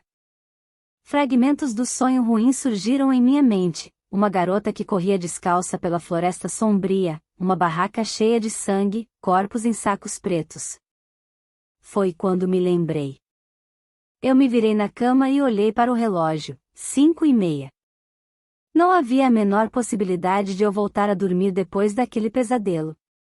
Como metal grudado a um ímã, logo eu estava novamente sentada na frente do computador. Tomada pelo medo e pela repulsa, pesquisei as fotos das vítimas e matérias sobre o assassino do acampamento. Li cada matéria de jornal sobre Julia, cada informação publicada em todas as revistas, e examinei cada foto, uma por uma. Os repórteres a perseguiram durante semanas, ficaram instalados na porta de sua casa e a seguiram aonde quer que ela fosse. A agitação nos meios de comunicação e seu imenso interesse no caso se fez sentir principalmente no Canadá, mas alguns jornais dos Estados Unidos também publicaram a história, comparando Karen a uma das vítimas, também sobrevivente, do assassino norte-americano Ted Bundy. Quando a jovem desapareceu, as matérias começaram a especular sobre seu paradeiro, e então, gradualmente, o assunto foi esquecido pela imprensa. Naquela manhã também recebi o e-mail de Tom com as fotos de Julia, na universidade, caminhando para o carro e do lado de fora de sua casa, com Catherine. Comparei-as com as de Karen Christianson, pesquisadas na internet. Definitivamente mostravam a mesma mulher. Em uma das fotografias, Julia segurava o braço de uma aluna, sorrindo encorajadoramente. Imaginei se, após o parto, ela chegará a tocar em mim, ou se simplesmente pedirá que me levassem embora. Durante a semana, segui com minha rotina, mas me sentia desanimada, desligada e zangada. Não sabia o que fazer com essa nova realidade, o horror da minha concepção. Queria enterrá-lo no quintal, bem distante dos olhos de todos. Minha pele formigava sempre que eu pensava no demônio que havia investigado e que me gerara. Tomei longos banhos de chuveiro. Nada adiantou. A sujeira estava dentro de mim. Quando eu era criança, pensava que, se eu fosse boa o suficiente, meus pais biológicos voltariam. Tinha medo de que descobrissem caso eu me metesse em encrencas. Todas as boas notas na escola foram para que eles soubessem que eu era inteligente. Na vez em que meu pai me olhou como se estivesse tentando descobrir quem tinha permitido que eu entrasse na casa dele, disse a mim mesma que meus pais de verdade estavam vindo. Quando vi carregar Melanie e Lauren nos ombros depois de me dizer que estava muito cansado, disse a mim mesma que eles estavam vindo. Quando ele levou as meninas para a piscina e me deixou cortando a grama, disse a mim mesma que eles estavam vindo. Mas eles nunca vieram. Agora eu só queria esquecer que eles existiam. Mas não importava o que eu fizesse ou como tentasse me distrair, não conseguia me livrar do sentimento de tristeza e do peso comprimindo meu peito e descendo até minhas pernas. O celular de Evan tinha ficado fora da área de cobertura durante a maior parte da semana que ele estava passando com um grupo. Quando ele finalmente conseguiu me ligar, tentei prestar atenção no que ele estava contando sobre a pousada, e dar-lhe as respostas apropriadas, e conversar sobre o dia de Ellie. Depois de algum tempo, porém, encerrei o telefonema alegando cansaço. Iria lhe contar o que tinha descoberto, só que precisava de mais tempo. Mas na manhã seguinte ele foi direto ao assunto. O que está acontecendo, Sarah? Diga. Não quer mais se casar comigo? Ele riu, mas sua voz estava preocupada. Talvez você não queira mais se casar comigo depois de ouvir o que tenho a lhe dizer. Respirei profundamente. Descobri por que Júlia mentiu. Olhei para a porta, sabendo que Ellie logo iria acordar. Júlia? Não sei quem. Minha mãe biológica, lembra? O detetive particular ligou na semana passada. Ele tinha notícias, disse que o nome verdadeiro de Júlia é Karen Christianson. E por que não me disse antes que a tinha encontrado, Sarah? Evan parecia confuso. Porque também descobri que meu pai verdadeiro é o assassino do acampamento. Silêncio. Então, ele finalmente disse. Ah, não. Você não está querendo dizer. Sim, meu pai verdadeiro é um assassino, Eva. Quero dizer que ele estuprou minha mãe. Quero dizer, não consegui falar o que estava fazendo com que eu tivesse pesadelos, meu pai ainda estava por aí. Sarah, vá com calma. Estou tentando entender tudo isso. Quando continuei calada, ele se inquietou, Sarah. Fiz um sinal afirmativo com a cabeça, embora Eva não pudesse me ver, e falei. Eu não sei o que fazer. Apenas comece do início e me diga o que está acontecendo. Apoiei-me no travesseiro, contando com a força na voz de Eva. Quando terminei de lhe explicar tudo, ele perguntou. Então você não sabe ao certo se a Júlia é essa Karen? Eu mesma vi as fotos na internet. É ela, sim. Mas não há nenhuma prova de que o assassino do acampamento seja seu pai. Tudo isso não passa de especulação. Ela pode ter se relacionado com um cara logo depois do incidente. As vítimas de estupro não costumam se relacionar com ninguém logo depois do crime. E havia uma mulher na casa dela. É possível que Júlia seja homossexual. Hoje, pode ser, mas você não sabe como ela era naquele tempo. Tudo o que você sabe é que Júlia engravidou na época do ataque. Esse detetive particular pode ter enganando você. Ele é um policial aposentado, Eva. Isso é o que ele diz. Aposto que irá telefonar dizendo que por uns dólares a mais poderia continuar investigando. Não, ele não é assim. Mas as palavras de Eva me fizeram duvidar. Será que ele tinha razão? Será que eu tirara conclusões apressadas? Então me lembrei do olhar no rosto de Júlia e decidi, não fui enganada nem me enganei, Eva. Ela realmente ficou apavorada quando me viu. Sarah, você apareceu do nada na porta da casa da mulher, insistindo para que ela falasse com você. Qualquer pessoa ficaria assustada. Foi mais que isso. Posso sentir, dentro de mim. Evan parou por um momento, antes de dizer. Mande para mim, por e-mail, os links, as fotos que aquele cara lhe enviou e o site dele. Tenho um tempinho agora de manhã. Vou ler tudo e lhe telefonar na hora do almoço, então conversaremos sobre isso. Está bem? Talvez eu devesse telefonar para Júlia. Não acho que essa seja uma boa ideia. Não faça nada. Fiquei quieta. Sarah. A voz dele foi firme. Sim. Não. Está bem, está bem. No quarto, Ellie tinha acordado e estava falando com Ozzy, por isso Eva e eu nos despedimos. Tentei parecer alegre enquanto preparávamos salsichas assadas com pudim Yorkshire, desenhando carinhas sorridentes com ketchup. Mas sempre que olhava para os olhos inocentes de minha filha tinha vontade de chorar. O que direi a Ellie quando ela tiver idade suficiente para começar a perguntar sobre minha família? Depois de levá-la de carro para a escola, fui dar uma volta com Ozzy, imaginando que o ar fresco pudesse ajudar. Mas assim que entrei na floresta soube que tinha sido um erro. Normalmente adoro o aroma das folhas cônicas dos abetos e o cheiro forte de terra molhada após uma noite de chuva. Gosto de cada uma das diferentes madeiras, cedro vermelho, abeto de Douglas, abeto de Sitka. Mas hoje o que me chamava a atenção eram as árvores cobertas de líquen que assomavam sobre mim e bloqueavam qualquer luz e o ar, que, denso e quieto, destacava o som de meus passos, alto. Cada canto escuro da floresta atraía meu olhar, um galho que se estendia de um pedaço de tronco retorcido, as samambaias que brotavam de uma árvore morta e o solo que, atrás dessa árvore, estava coberto de folhas em putrefação. Será que foi em um lugar como este que ele a estuprou? Moose, correndo à minha frente, assustou um cervo, que, com seus olhos castanhos aterrorizados, fugiu.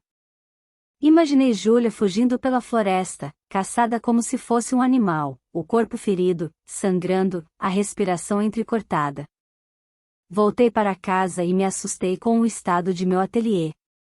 O plano era organizar os suprimentos, limpar as ferramentas e depois pendurá-las com alguma ordem, mas quando vi a bagunça que tinha feito, os cinzéis, martelo de borracha, grampos, lixadeira orbital, pincéis, trapos e toalhas de papel estavam empilhados por toda a bancada de trabalho, não consegui raciocinar com clareza suficiente para pendurar nem mesmo uma régua. Peguei uma vassoura e comecei a varrer lascas. Evan telefonou na hora do almoço, como prometera, mas seu celular estava falhando. Telefonarei quando sair a água. Seguindo, Jubartes.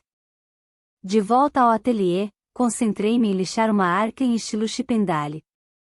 Enquanto removia anos de arranhões e sulcos, apreciei o cheiro de madeira fresca liberado pela lixa. A cada movimento, meus músculos relaxavam um pouco mais e minha mente ia se acalmando. Mas então o mogno me fez pensar no escritório de Júlia. Não admirava que ela não quisesse falar comigo, ainda estava traumatizada com o que acontecerá e olhar para mim trazia tudo de volta. Mas ela não precisava ter medo de mim. Será que o medo na verdade era de que eu revelasse seu segredo? Parei de lixar. Se eu lhe garantisse que não contaria a ninguém. O telefone estava sobre a escrivaninha e em um adesivo colado na base do computador ainda podia ver o número de Júlia na universidade. Depois de 4 toques ouvi uma mensagem. Você ligou para a professora Laroche, no Departamento de História da Arte. Por favor, deixe sua mensagem. Oi, aqui é Sarah Gallagher. Não quero incomodá-la de novo, só. O silêncio se prolongou. Comecei a entrar em pânico. E se eu dissesse algo errado? Pare, acalme-se. Respirei fundo e continuei. Queria lhe dizer que lamento ter ido à sua casa daquele modo, mas agora entendo por que você ficou tão perturbada. Só queria conhecer meu histórico médico. Será que poderíamos conversar? Disse 2 vezes meu número de telefone e meu e-mail. Sei que você passou por muitas coisas, mas sou uma boa pessoa, tenho família, não sei o que dizer à minha filha e, para meu horror, minha voz se fez ouvir entrecortada e comecei a chorar. Desliguei. Quase precisei quebrar minha mão para não telefonar de novo e deixar outra mensagem me desculpando pela primeira, e depois outra, com tudo o que eu queria dizer, mas não disse. Durante a hora seguinte fiquei me lembrando da mensagem na secretária, cada vez mais constrangida. À noite, quando Evan finalmente ligou, eu me senti tão mal por ter ignorado o conselho que ele me dera que não consegui lhe contar o que tinha feito. Depois de conferir as matérias na internet e as fotos que o detetive enviará, ele concordava conosco. Júlia Laroche realmente se parecia muito com Karen Christianson. Mas ainda não estava convencido de que o assassino do acampamento fosse meu pai. Então, o que eu devo fazer? Perguntei. Você só tem 2 opções: contar à polícia, que poderá verificar as informações, ou deixar as coisas como estão. Se eu contar à polícia, eles provavelmente farão um exame de DNA, e estou certa de que o resultado será positivo. E se a informação vazar? Ele poderia me encontrar. Não quero que ninguém saiba disso. Respirei fundo antes de perguntar: o fato de saber quem é meu pai verdadeiro muda o que você sente por mim? Odiei-me por ter feito essa pergunta e por ter me sentido fraca depois de fazê-la. Depende. Você vai pedir a ele que me mate? Evan. A voz dele estava muito séria quando disse: "É claro que isso não muda nada.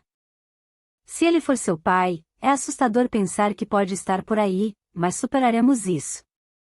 Suspirei, puxando essas palavras sobre mim como se fossem um cobertor reconfortante. "Mas se você não falar com a polícia, terá de aceitar isso, esquecer essa história e seguir em frente", continuou ele. Como se fosse fácil. Evan também acha que não devo contar nada a mais ninguém além de você. Como eu, ele tem medo de que isso vaze e o inferno comece.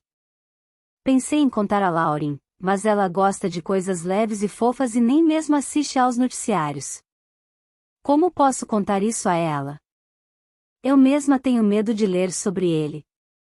Quando comecei a ver você, logo depois de ter empurrado escada abaixo o único homem por quem me permiti ficar interessada depois da morte de Jason e Derek, tive medo de ter herdado uma predisposição genética tenebrosa, mas você sugeriu que eu talvez só estivesse à procura de algo ou alguém que pudesse culpar, para não ter de assumir a responsabilidade sobre meus atos. Isso fez sentido na época. Não me orgulhei do que fiz, ainda que aquele traidor desgraçado não tenha se ferido seriamente. Mas aquilo me assustou. Ainda posso ouvir as palavras que saíram da boca de Derek, sentir a dor que havia nelas. Quando nos conhecemos, você sabia que eu ainda gostava dela. E ele estava certo. Eu realmente sabia, mas isso não me impediu de ir atrás dele. Eu lhe contei como nos conhecemos. Foi em uma festa. Ellie tinha poucos meses e eu detestava deixá-la, mas Lauren me obrigou a sair um pouco. Derek era inteligente e divertido, mas não foram essas qualidades que me seduziram. Eu me senti fascinada no instante em que ele disse: "Não estou pronto para nada sério agora, porque acabei de romper com uma garota." Era isso que me atraía irresistivelmente em todos os relacionamentos: indisponibilidade e uma grande chance de partir meu coração. Somente depois que essa relação chegou ao fim de uma forma tão brutal, percebi que deveria procurar ajuda, por mim mesma e por minha filha. Gostaria de poder dizer que parou por aí, mas, como você sabe, nos anos seguintes, pulei de um relacionamento ruim para outro pior ainda. Acho que foi por isso que dei tanto trabalho a Eva no começo de nosso namoro. Provavelmente você não se lembra da história, pois parei de vir aqui pouco depois de conhecê-lo, mas foi assim: após aquele encontro casual na oficina, ele me enviou uma mensagem pelo Facebook. Pensei que um homem bonito e bem-sucedido como ele, dono de uma pousada de pesca, devia ser um gigolô, então o ignorei. Mas ele continuou a mandar pequenas mensagens do tipo: "Como foi seu dia?", a perguntar sobre meu trabalho e minha filha e a comentar minhas atualizações de status. Porque eu não o via como um possível namorado, contei-lhe meus problemas, meus medos, minha visão negativa dos homens e dos relacionamentos, tudo o que estava na minha cabeça.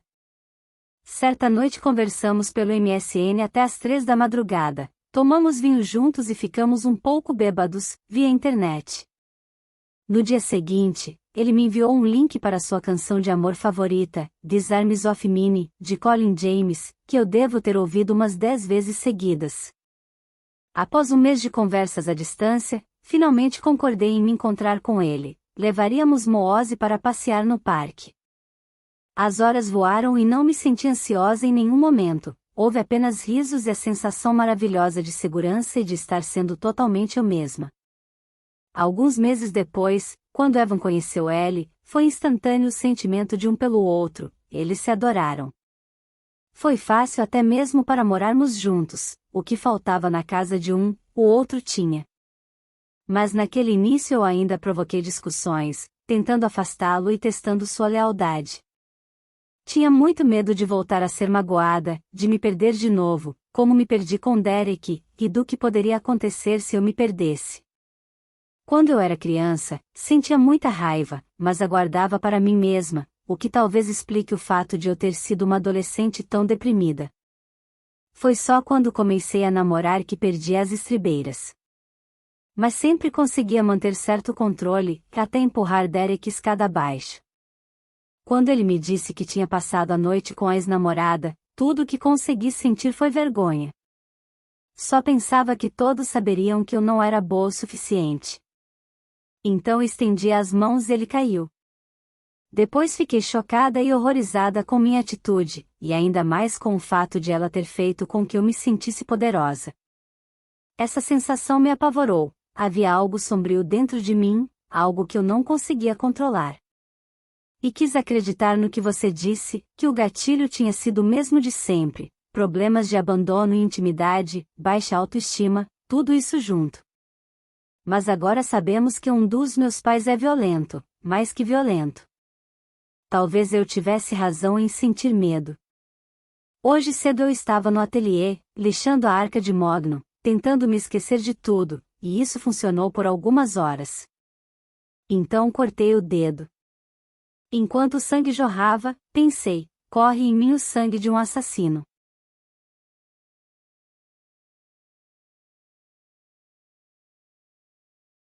Capítulo 3. É verdade que estou zangada e confusa, sinto-me tão estressada que tenho vontade de pegar um taco de beisebol e esmagar alguma coisa. Não consigo acreditar que já estou aqui há mais de um mês. Durante todo o fim de semana fiz aquele exercício mental que você me ensinou. Imaginei como a vida seria, o que eu estaria fazendo com meu tempo se não estivesse preocupada com minha família ou com a questão genética. Tentei me visualizar feliz e despreocupada, vendo decorações e convites de casamento. Mas ainda assim não consegui parar de pensar no assassino do acampamento, em onde ele estava e quem era.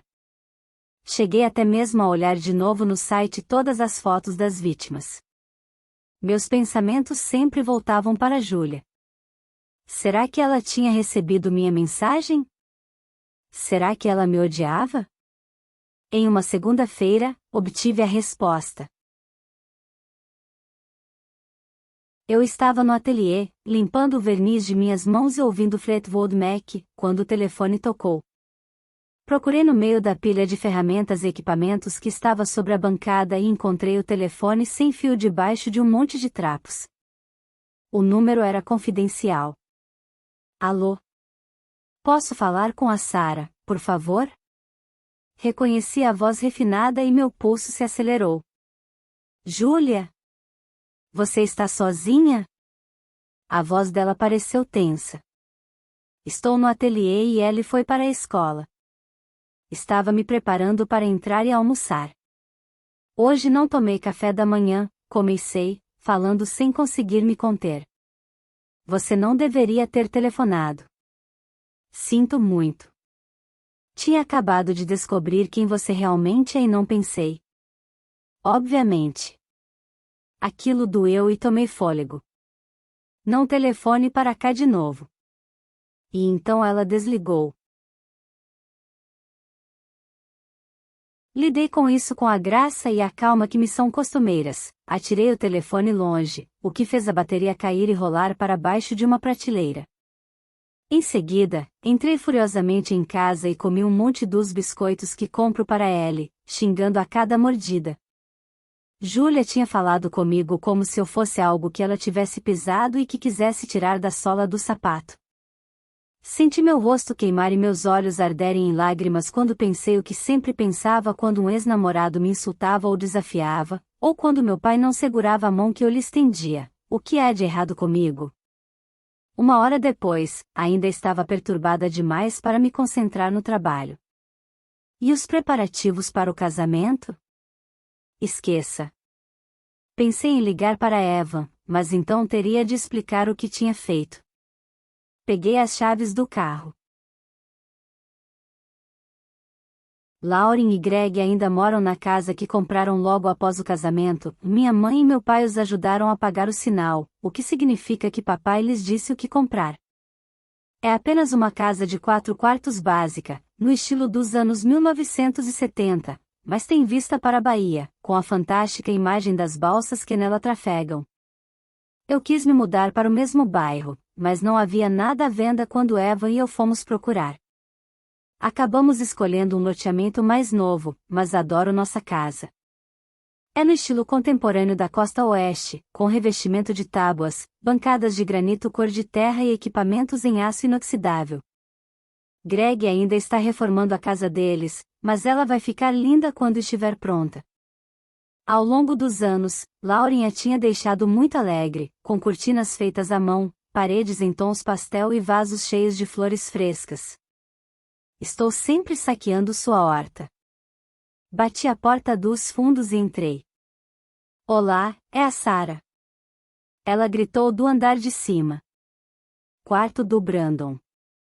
Quando cheguei ao quarto, decorado com motivos de hóquei, Lauren estava separando roupa para lavar. Enrolei-me no edredom com o emblema da equipe hóquei Vancouver Canucks e abracei o travesseiro enquanto a observava, invejando quanto minha irmã era feliz com a vida que tinha. O que há de errado? Perguntou ela, parada com um par de meias na mão. Não quero falar sobre isso. É sério, não mesmo. Você tem de me contar agora, disse ela, com uma voz provocadora, erguendo uma das meias como se fosse atirá-la em mim. Estou bem. Só quis sair um pouco. Você ainda está chateada por causa da história com sua mãe biológica? Ela se virou, pôs o par de meias de lado e abriu outra gaveta. Eu não havia planejado contar nada, só queria sentir um pouco do calor humano de minha irmã. Mas, quando dei por mim, as palavras já estavam saindo. Descobri quem é meu pai verdadeiro. Segurando uma pequena camiseta azul, ela se virou para me olhar. Você não parece feliz. Quem é ele? Fiquei dividida entre meu medo do que Lauren pudesse pensar e minha necessidade de que ela me dissesse que tudo estava bem, de que fizesse com que eu me sentisse melhor, como sempre fazia. Lembrei que Eva me advertira de que não contasse a ninguém.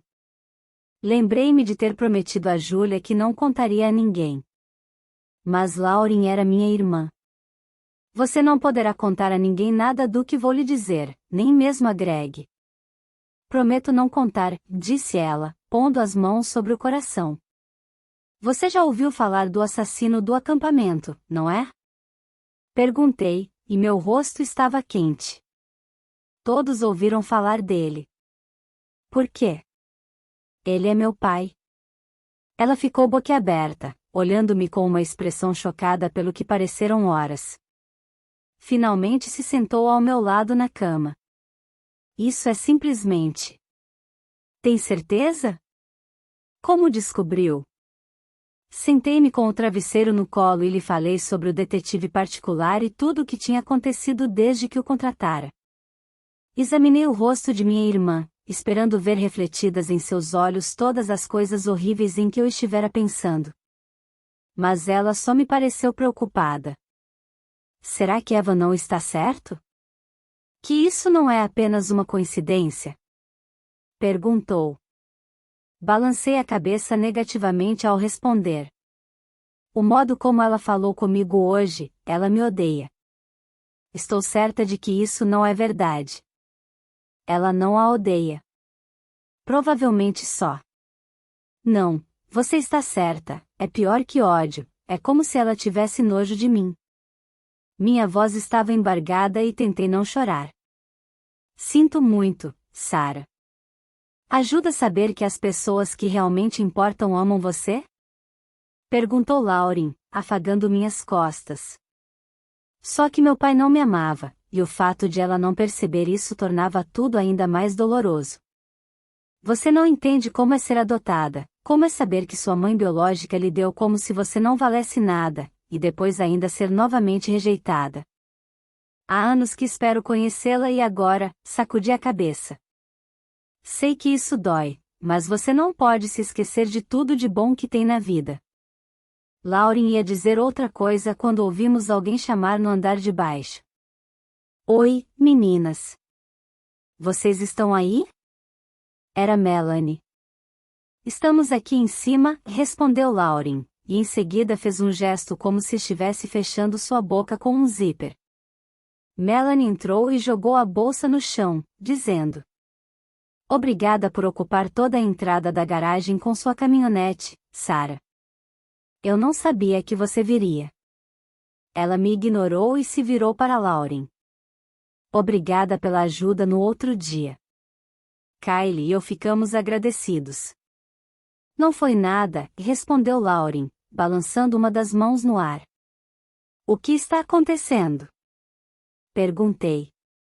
Nem tudo tem a ver com você e seu casamento. Melanie disse isso sorrindo, como se estivesse brincando, mas seus olhos traíam seu sentimento. Ela parece italiana, como nossa mãe, mas costuma cortar os cabelos escuros bem curtos e arrepiados, e quase sempre usa batom vermelho e sombra nos olhos. Quando não está com raiva do mundo ou mal-humorada, é muito atraente. Meu pai adorava levá-la a todos os seus campos madeireiros, convencido de que ela seria contadora e o ajudaria a dirigir seu negócio. Mas, quando chegou à adolescência, a única coisa que Melanie queria contabilizar era a quantidade de namorados. E ela encontrou muitos no pub em que trabalha como bartender e que costumava ser o ponto de encontro preferido de meu pai. Ele, porém, não põe mais os pés lá desde que ela começou a trabalhar no local, ao fazer 19 anos. Há uns dias, Kylie precisou de um lugar onde pudesse ensaiar e então eu ofereci nossa garagem, e explicou Lauren. Você já contratou alguém para tocar no casamento? Perguntou Melanie, voltando-se para mim. Evan e eu ainda estamos decidindo essa questão.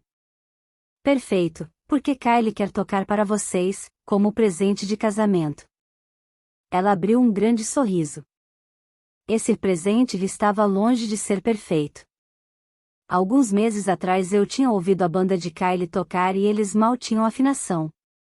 Relancei os olhos para Lauren, que alternava o olhar entre mim e Melanie. É uma sugestão interessante, mas tenho de falar com Eva. Não sei bem o que ele tem em mente. Eva? Ah, ele é tranquilo, não vai se importar. Talvez, mas preciso falar com ele primeiro. Melanie riu. Desde quando você espera pela aprovação de Eva? Ela parou e seus olhos se estreitaram. Ah, entendi. Você não quer que Kylie toque. Lá vamos nós de novo. Na infância, Melanie foi mimada por todos, principalmente por meu pai. Quando minha mãe estava doente e eu assumi o comando, os problemas começavam de verdade. Lauren era tranquila, eu podia lhe pedir que guardasse os brinquedos, que ela prontamente começava a recolhê-los. Mas Melanie ficava com as mãos na cintura e apenas olhava para mim, e então eu ou Lauren acabávamos fazendo o que cabia a ela. Eu não disse isso, Melanie. Não dá para acreditar, Sarah. A banda do Kylie realmente ficou boa, ele está disposto a ser legal com vocês e você vai mesmo dizer não? Antes que eu pudesse responder, Melanie balançou a cabeça e completou, eu falei para você que ela não iria querer, Lauren. Vocês duas já conversaram sobre isso? Perguntei. Não, e respondeu Lauren. Bem, um pouquinho, na verdade. Ontem à noite Melanie mencionou que Kylie poderia aproveitar a exposição e você disse que ele poderia encontrar algumas pessoas no casamento, e interrompeu Melanie. Disse que seria uma boa oportunidade para ele. Meu rosto ficou quente e meu pulso, acelerado. Melanie queria usar meu casamento como um teste para o namorado? E fora Lauren quem lhe dera essa ideia? Mas eu não sabia que Sarah já tinha outros planos, observou Lauren. Ela não tem, disse Melanie. Só está fazendo isso porque não gosta do Kylie. Melanie olhou para mim com o queixo erguido, desafiando-me a negar o que ela tinha dito. Tive vontade de lhe dizer o que realmente pensava. Ele não é bom o suficiente para você e com toda a certeza não é bom o suficiente para tocar em meu casamento. Mas contei até 10, respirei fundo algumas vezes e disse. Vou pensar sobre isso, está bem?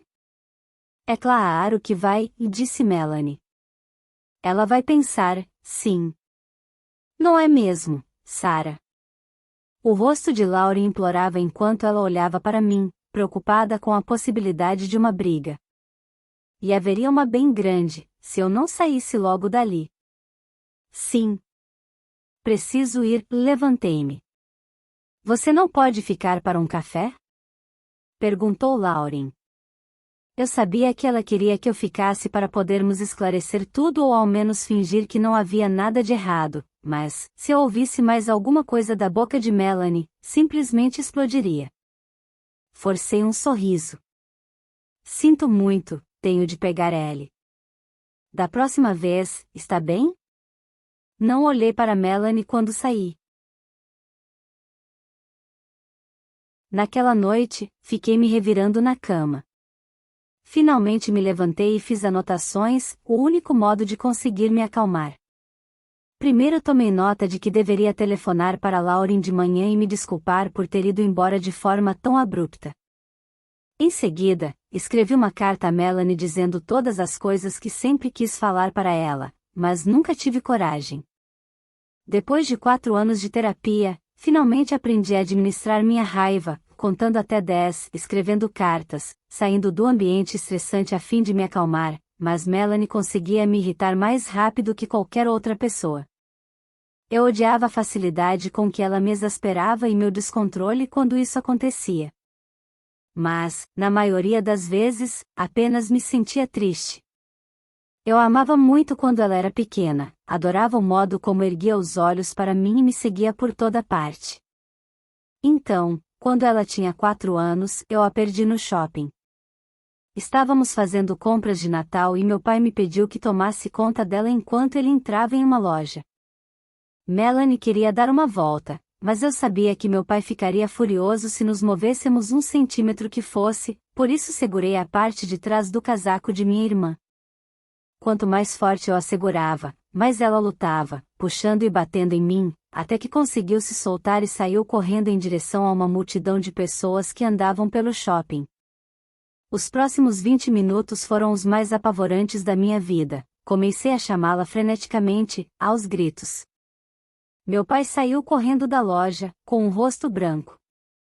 Quando finalmente a encontramos, eu brincando em um pônei mecânico, meu pai me arrastou para o estacionamento e me deu uma surra atrás de seu caminhão. Ainda me lembro de ter tentado escapar, chorando tanto que mal podia respirar, mas a mão dele descia sobre mim de novo e de novo. Quase todas as minhas piores lembranças da infância são encrencas causadas por Melanie. Em um dia das bruxas, Lauren e eu estávamos nos fantasiando de líderes de torcida. Melanie quis a mesma fantasia, mas só tínhamos 2, por isso eu lhe disse que ela poderia ser uma princesa. Ela agarrou meus pompons e saiu correndo do quarto, dizendo que iria jogá-los no fogo. Corri atrás dela, escorreguei no corredor, derrubei um abajur e quebrei a cúpula.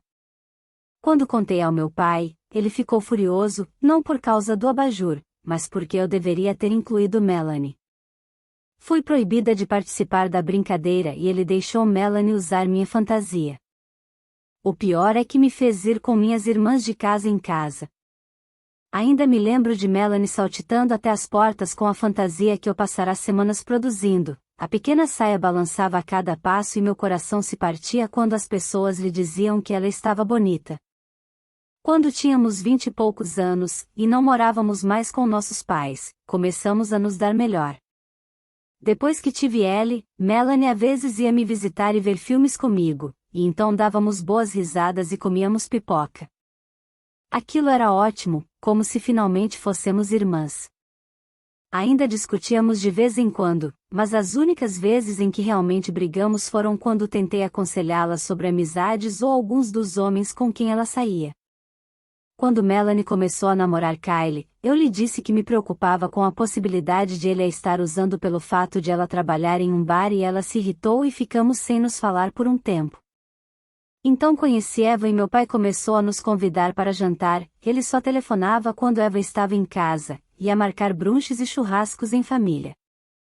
Melanie faltou a muitos desses encontros porque estava trabalhando, mas quando conseguia ir, começava a me alfinetar, especialmente se o namorado estivesse presente. Não sei se ficava chateada porque meu pai gostava mais de Evan que de Kyle ou porque eu também não gostava de Kyle, mas ela insistia em fazer com que eu me sentisse mal. E quando eu perdia a paciência, meu pai ficava contra mim e não dizia nada a Melanie. Quanto mais eu tentava reagir, mais ela atacava. Agora, todas as vezes que falamos sobre o casamento, parece que vamos terminar brigando. Lauren sempre acabava no meio da confusão e eu sabia que ela devia se sentir péssima com isso, o que fazia com que eu me sentisse péssima. Mas havia outro motivo para eu me sentir culpada, e então fiz uma terceira anotação: lembrar a Lauren que ela não deve contar a ninguém sobre meu pai biológico. Na manhã seguinte, acordei atrasada e tive de arrumar ela às pressas para ir à escola. Então um cliente ligou. Ele precisava de uma restauração de emergência, um bengaleiro que deveria ir para uma exposição de antiguidades. Não tive oportunidade de telefonar para Lauren e naquela noite desabei na cama jurando que faria isso no dia seguinte. Mas não fiz e, ao fim de uma semana, entrei novamente em depressão. A tarefa mais simples parecia impossível e todo o meu corpo doía. Por isso eu dormia muito e passava as tardes no sofá, vendo filmes. Tive de me forçar a sair como Ozzy, porém troquei seu caminho preferido na floresta por um parque próximo de casa, mais seguro e movimentado. Geralmente adoro vê-lo correr atrás de coelhos no parque, com o cheiro de relva e animais ainda pairando no ar. Mas agora, enquanto meus pés contornavam poças, tudo me parecia velho e abandonado. Além dos passeios com Ozzy, os únicos momentos diferentes em que me forcei a sair de casa foram por causa de Ellie, e usei a energia que me restava para esconder o que sentia. Mas não fiz um bom trabalho. Certo dia estávamos voltando para casa de carro sob uma chuvarada incomum e isso piorou meu estado de espírito. Paramos em um sinal vermelho e olhei para minha filha, que estava no banco de trás, pelo para-brisa. "Por que você está triste, mamãe?" perguntou Ellie. "Mamãe não está se sentindo bem, querida." "Vou cuidar de você", e disse ela. Naquela noite ele foi muito meiga, tentando fazer sopa para mim e dizendo a Moose que ele tinha de ficar quieto. Além disso, passou a noite em minha cama. Nós ficamos bem juntinhas enquanto ela lia histórias para mim, emprestando-me sua Barbie favorita para me consolar enquanto a chuva batia na janela. Na manhã seguinte, finalmente telefonei para Lauren a fim de me desculpar por ter ido embora de sua casa daquela forma, mas ela se adiantou. "Sarah, lamento ter falado com Melanie sobre Kylie tocar no casamento. Mas vocês duas estão sempre brigando e isso torna difícil dizer o que quer que seja a qualquer uma de vocês. Melanie me deixa louca. Eu gostaria que vocês não tivessem tanto ciúme uma da outra. Eu não tenho ciúme dela, só detesto o modo como escapa impune de tudo. Papai também é duro com Melanie, você sabe." "Ah, é claro", eu falei, rindo. "Ele é, só que você não percebe. Papai está sempre no pé de Melanie por causa do trabalho dela, dizendo quanto seu negócio está indo bem, quanto sua casa é grande e quanto Eva é bem-sucedido. Acho que às vezes vocês duas entram em conflito porque são muito parecidas. Não sou nada parecida com Melanie. Vocês duas são realmente fortes e..." "Nada, Lauren." Ela se calou. "Sinto muito. Estou passando por um momento difícil e desculpei-me", suspirando. A voz de Lauren foi gentil. "Eu sei, querida. Telefone sempre que quiser conversar." Mas não fiz isso, porque, por mais que eu gostasse de minha irmã, havia coisas em que ela não podia me ajudar e que sempre nos separariam. Ela conhecia minhas origens. Quando outra semana se passou sem que meu desânimo me abandonasse, decidi que era hora de algumas mudanças. Parei de digitar no Google "assassino do acampamento" 10 vezes por dia e de ler sobre genética e desvios de comportamento, o que só me fazia ter pesadelos, e comprei material para construirmos uma casa de passarinho, algo que ele queria fazer havia séculos. Nós nos divertimos muito trabalhando juntas. Ele ria enquanto pintava, brandindo o pincel e respingando tinta em seus dedos e na mesa. E pouco a pouco a escuridão começou a desaparecer. Eva e eu até mesmo conseguimos ir a um agradável jantar na casa de Lauren e Greg, em um fim de semana. Ou ao menos foi agradável até meu pai aparecer para falar sobre trabalho com Greg. Me senti péssima ao ver Greg ser repreendido por meu pai no andar de baixo, pois ele sabia que poderíamos ouvir da cozinha. Isso foi especialmente ruim porque depois meu pai disse a todos que tinha acabado de contratar um novo supervisor e havia muito tempo que Greg esperava por uma promoção. Meu pai ficou para tomar uma cerveja e passou o tempo todo conversando com Evan sobre pescaria. Sinto raiva dele por demonstrar favoritismo, e também de mim, por me orgulhar do fato de ele gostar do meu noivo.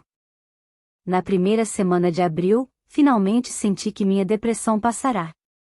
Dormi a noite toda e ficava acordada durante o dia. Voltará a passar horas no ateliê e a me envolver em projetos. Sentia-me tão bem que até mesmo me levantei cedo nesta manhã e fui fazer compras para ele. Gastei um dinheirão na compra de material de artesanato e de um netbook, dizendo a mim mesma que ele ajudaria no aprendizado de minha filha. Adoro comprar coisas para ela, fantasias, livros, jogos, tintas, roupas e bichos de pelúcia. Se ela está feliz, também estou. Quando entrei em casa carregando as sacolas, o telefone tocou. É melhor você vir aqui hoje à noite. Era meu pai. E o tom de voz dele me dizia que eu estava com um problema, um grande problema. O que eu fiz de errado? Recebi um telefonema. Meu pai parou por um minuto torturante, que me fez prender a respiração. Está na internet que seu pai é o assassino do acampamento. Sua voz soava cheia de raiva, deixando claro que ele exigia uma explicação. Tentei entender o que tinha acabado de ouvir, mas parecia que o ar me faltava. Você sabia disso? É verdade? Suas palavras fizeram meu coração disparar. Essa seria a última forma como eu desejaria que ele soubesse. Pensei em minha mãe, em como ficaria magoada. Sentei-me no banco do corredor, fechei os olhos e acabei logo com aquilo. Encontrei minha mãe biológica alguns meses atrás. Respirei fundo e prossegui, e parece que meu pai biológico é o assassino do acampamento. Meu pai ficou em silêncio. Quem lhe telefonou? Perguntei.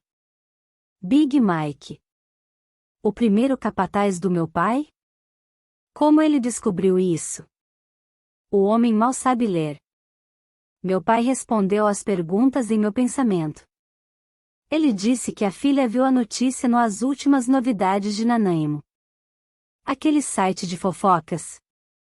Eu já estava correndo para o andar de cima, rumo ao computador. Você encontrou sua mãe biológica 2 meses atrás e não disse nada? Por que não contou que estava procurando por ela? Perguntou meu pai, e sua voz era dura. Eu quis contar, mas... Espere um minuto, pai. Digitei o endereço do site e encontrei a notícia. Karen Christianson encontrada em Vitória. Ah, não. Tentei ler a matéria, mas o choque me fez ver as palavras todas embaralhadas. Li fragmentos do texto. Karen Christianson. Única vítima sobrevivente do assassino do acampamento. Júlia Laroche, professora da Universidade de Vitória. Filha de 33 anos, Sarah Gallagher. Empresa familiar Gallagher Login, em Nanaimo. Eu estava distante, tudo estava distante. Como eles descobriram que ela era sua mãe? Perguntou meu pai. Não tenho a menor ideia. Olhei para a tela e pensamentos apavorantes passaram por minha cabeça. Quantas pessoas tinham lido a matéria? Vou telefonar para Melanie e Lauren.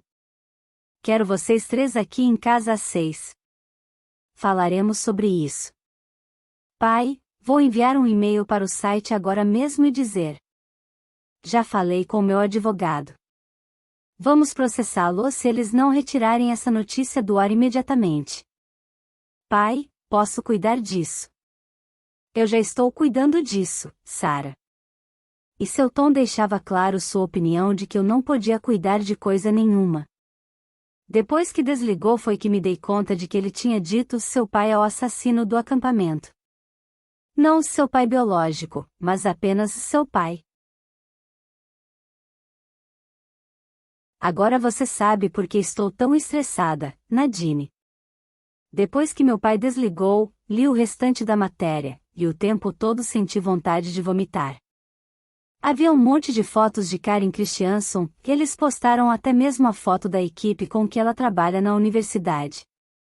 Não pude acreditar em quantos detalhes havia também sobre mim, minha profissão, a pousada de Eva. A única coisa que eles não mencionaram foi que eu tinha uma filha, graças a Deus. Embora meu pai tivesse contactado o advogado dele, enviei um e-mail para o site, pedindo que retirassem a matéria do ar, e liguei para todos os números de telefone informados para contato, mas ninguém retornou minha ligação. Mais uma vez me senti uma idiota que não consegue fazer nada direito. Tentei falar com Eva, mas ele tinha saído com um grupo em um dos barcos da pousada e só voltaria depois do jantar. Lauren não estava atendendo ao telefone, e ela é o tipo de mãe que fica em casa. Provavelmente estava se escondendo no jardim. Tenho certeza de que está temendo tanto quanto eu a reunião desta noite. O Lauren detesta ver as pessoas chateadas. Fico me perguntando se Melanie poderia ter ouvido minha conversa com Lauren. Mas, por mais arrogante que ela seja, simplesmente não consigo imaginar que ela possa ter feito algo tão mesquinho. É claro que, se ela contou a Kylie, ele parece ser o tipo de pessoa que venderia a própria mãe se achasse que isso poderia lhe trazer algum benefício. Não há a menor possibilidade de Lauren ou o detetive Tom terem dito alguma coisa. Não sinto tanto medo de uma reunião de família desde que tive de contar a meus pais que estava grávida. Meu pai se levantou em meio à conversa e saiu da sala. Levei Moose para dar uma caminhada, esperando me livrar do nervosismo que vibrava em meu corpo, mas acabei voltando às pressas para a frente do computador. A matéria ainda estava no ar quando saí para vir para cá. Tenho tentado ficar calma lembrando a mim mesma que isso não dará em nada se eu não confirmar os fatos. O advogado do meu pai trabalha em uma das melhores empresas de Nanaimo. Ele conseguirá retirar a notícia do site até o final do dia. As pessoas podem fofocar durante algum tempo e depois mudarão de assunto. Só preciso esperar até que isso caia no esquecimento. Mas tenho a sensação de que há algo pior à minha espera.